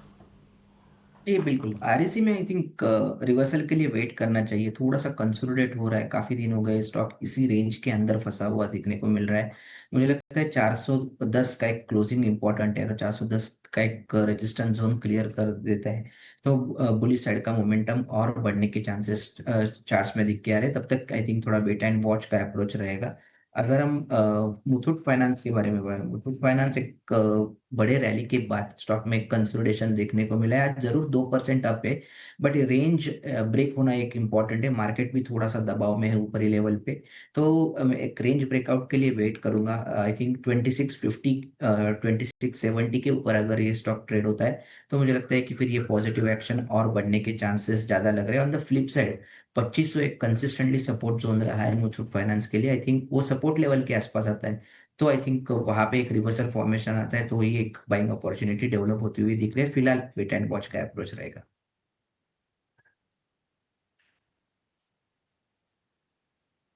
वेट एंड वॉच का नज़रिया मुथूट फाइनेंस पर इस वक्त बनता हुआ, लेकिन कुछ और काउंटर्स पर नज़र डालते हैं। और इस वक्त मेसगांव डॉक और भारत डायनेमिक्स लिमिटेड जैसे डिफेंस और शिप बिल्डिंग प्लेयर्स हैं जहां पर हम तेज़ी के साथ कामकाज देख ज़रूर रहे हैं। शिप बिल्डिंग की जहां बात हो रही है, GRSE के चार्ट्स पर भी एक नज़र होनी चाहिए। गार्डन रीच शिप बिल्डर्स इस स्टॉक में अच्छा खासा ट्रेंड देखने के बाद अब गिरावट जो है वो गहराती हुई लगातार नज़र आ रही है। पिछले 6 महीने का ट्रेंड अगर आप देखेंगे, करीब 86% की तेज़ी इसी स्टॉक ने दिखाई थी और अब हम पिछले 5 सेशन से इस स्टॉक में लगातार गिरावट देख रहे हैं। एक क्विक व्यू आपसे राजेश जी जानना चाहेंगे। बाजार बंद ही होने को है, लेकिन इन प्लेयर्स पर और पर्टिकुलरली गार्डन रीच की इस गिरावट पर आपकी राय? देखिए, जिस तरह की बढ़त बनी थी पूरे स्पेस में, थोड़ी सी प्रॉफिट बुकिंग आना लाजमी थी। वैल्यूएशंस आज की डेट में देखेंगे तो शायद नजर आएंगे, लेकिन जिस तरीके के प्रोस्पेक्ट्स बने हुए हैं लॉन्ग टर्म के, ऑर्डर बुक इनकी है, मुझे लगता है गिरावट खरीदारी का मौका दे रही है। फिर वो चाहे गार्डन रीच हो या कोचिन शिपयार्ड हो, दोनों में मुझे लगता है लॉन्ग टर्म बहुत अच्छा है। बिल्कुल आपके लॉन्ग टर्म पोर्टफोलियो में होनी चाहिए। लॉन्ग टर्म के लिए तो ठीक है, पोर्टफोलियो में होनी चाहिए। हालांकि हाल फिलहाल थोड़ी सी ना प्रॉफिट टेकिंग आई, लेकिन शेयर फिर से थोड़ी रफ्तार पकड़ते दिख रहे हैं। BEL में देखिए, मतलब 2 दिन गिरा और लगातार 3 सत्र में शेयर आपको चलता हुआ दिखाई देगा। भारत डायनेमिक्स भी आज 3% ऊपर कारोबार कर रहा है। अमूल, केमिकल और फर्टिलाइजर ये स्पेस है जहां पर हम देख रहे हैं कि सस्टेन्ड बाइंग है और ट्रेड के मौके भी मिल रहे हैं। एक बार जरा SRF को आप चेक कीजिए, धीरे धीरे करते करते शेयर में आज 7वें सत्र की तेजी हो गई है। SRF क्या BTST करके जाएं? जी बिल्कुल, रेंज ब्रेकआउट भी है, ऊपर से आज बुलिश कैंडल भी है, डे हाई के आसपास क्लोज हो रहा है, मार्केट दबाव में फिर भी मोमेंटम मेंटेन रखा है। आई थिंक जरूर BTST कैंडिडेट लग रहा है ये। 3200 ट्रेंड फॉलोइंग ट्रेडर्स के लिए स्टॉप लॉस रहेगा। जब तक उसके ऊपर रहता है आई थिंक ये बुलिश सेंटिमेंट कंटिन्यू रहेगा। ऑन द हायर साइड अगर हम देखते हैं तो 3300 या 3325 तक ये रैली कंटिन्यू रहने के चांसेस चार्ट्स पे दिख रहे हैं। ठीक है, SRF को लेकर ये व्यू। राजेश जी, फटाफट एक व्यू आपसे ना ट्रेंड पर चाहिए। हमने देखा था कि नहीं 4,500 रुपये वाला शेयर ये हो गया था गिरते गिरते 8,500 से, लेकिन अब 6,000 के ऊपर निकल तो गया है। लेकिन 6,000 रुपये के ऊपर निकलने के बाद कोई बहुत अपमूव इसमें दिख नहीं रहा है। हालांकि आज 3% ऊपर जरूर है, ये निफ्टी का टॉप गेनर है। लेकिन क्या आपको लगता है कि ये शेयर यहाँ से भी और चल सकता है, या फिर आपको लगता है कि नहीं वैल्यूएशन इसके भी अभी भी स्ट्रेच है और थोड़ा सावधान रहना चाहिए? देखिए, मौजूदा स्तर पर देखेंगे तो आपको वैल्यूएशन स्ट्रेच बिल्कुल नजर आएंगे, लेकिन जिस तरीके के ग्रोथ अपॉर्चुनिटीज है, फिर वो ज़ूडियो को लेकर के हो या वेस्टसाइड को लेकर के हो, मुझे लगता है बहुत शानदार कंपनी है। खास करके ज़ूडियो में जिस तरीके के इन्होंने वैल्यू रिटेल में अपनी बढ़त बनाई है, अब लैब डायमंड्स में जा रहे हैं, ब्यूटी में जा रहे हैं, तो ये सारी चीजें बहुत पॉजिटिव फ्यूचर की ओर इशारा कर रही है। किसी भी कारण से स्टॉक अगर 5500-5800 के लेवल्स पे आता है, वहाँ नई खरीदारी की सलाह रहेगी। इस वक्त जो बने हैं जिनके पास, वो बने रहें। ठीक है, अगर आपके पास हैं तो आपको बने रहने की सलाह है ट्रेंड के शेयर में। चलिए बाजार की क्लोजिंग की तरफ बढ़ेंगे। 4 सत्र की लगातार क्लोजिंग निफ्टी में बढ़िया वाली, और उसके बाद हम देख रहे हैं कि आज थोड़ा सा प्रॉफिट टेकिंग का दबाव, लेकिन 25,500 जो हमने सपोर्ट लेवल बताए थे आपको, उसी के आसपास क्लोज होने जा रहा है निफ्टी। और निफ्टी बैंक की बात करें तो 57,300 के आसपास क्लोजिंग हो रही है इंट्राडे में नया रिकॉर्ड हाई छूने के बाद। ब्रॉडर मार्केट का हालांकि हाल बढ़िया था। आज हमने मिड कैप में, स्मॉल कैप में लगातार 7वें सत्र में बाइंग देखी, लेकिन जो दिग्गज है उनका सपोर्ट मिला नहीं, चाहे HDFC बैंक हो, ICICI बैंक हो, रिलायंस हो या फिर भारतीय एयरटेल हो, L&T हो, ये शेयर ने बाजार को सपोर्ट करने का काम किया नहीं। तो इंडेक्स के लेवल पर आपको थोड़ी सी प्रॉफिट चेकिंग देखने को मिली। लेकिन आज के अगर हम तेजी वाले शेयरों की बात करें तो स्टार परफॉर्मर रहे सरकारी बैंक, इंडेक्स करीब 2.5% चला और एसबीआई के शेयर में करीब 2% के आसपास की तेजी रही। जियो फाइनेंस में मजबूती लगातार 300 रुपए के ऊपर बरकरार है और ये शेयर चला है। और आज हमने इंश्योरेंस वाले शेयरों में भी तेजी देखी। एचडीएफसी लाइफ चला, न्यू इंडिया एश्योरेंस में हमने अच्छी खासी बाइंग देखी। गिरने वाले शेयरों की बात करें तो प्राइवेट बैंकिंग का माहौल कमजोर था। ऑटो वाले शेयर अपने बिक्री आंकड़ों से पहले थोड़ी थोड़ी नरमी दिखा रहे हैं। हीरो मोटर, मारुति के शेयर जो है सबसे ज्यादा गिरने वाले शेयरों में ये शामिल है। रिलायंस 1% गिर के बंद होने जा रहा है। तो क्लोजिंग जो हुई है 25,500 पर, बिल्कुल अपने सपोर्ट लेवल पर। और निफ्टी की बात करें तो 57,300 पर क्लोजिंग। गिरावट 0.25% से भी कम की रही निफ्टी बैंक में। निफ्टी के मुकाबले आधे की गिरावट आज के सत्र में हमने देखी है। और ब्रॉडर मार्केट से आज संकेत उतने बुरे नहीं रहे, ठीक ठाक रहे। मिड कैप में, स्मॉल कैप में, इंडेक्स लेवल पर आज हमने फिर से बाइंग देखी है। देखते हैं कि एफआईज के आंकड़े किस तरह से निकल के आते हैं। 2 दिन की बाइंग तो हो गई है, लेकिन क्या आज भी बाइंग के फिगर आएंगे, इस पर हमारी नजर रहेगी। फिलहाल ये शो को यहीं पर समाप्त करने का समय भी हो गया है। राजेश जी, अमोल जी, आप दोनों का बहुत शुक्रिया आज समय देने के लिए और हमारे साथ इस शो में जुड़कर हमारे दर्शकों की मदद करने के लिए। फिलहाल मानसी को और शरद को और मुझे आप दीजिए इजाजत। एक छोटे से ब्रेक के बाद प्रशांत कराएंगे आपकी कल की तैयारी। आप कहीं जाएगा नहीं। नमस्कार। नमस्कार।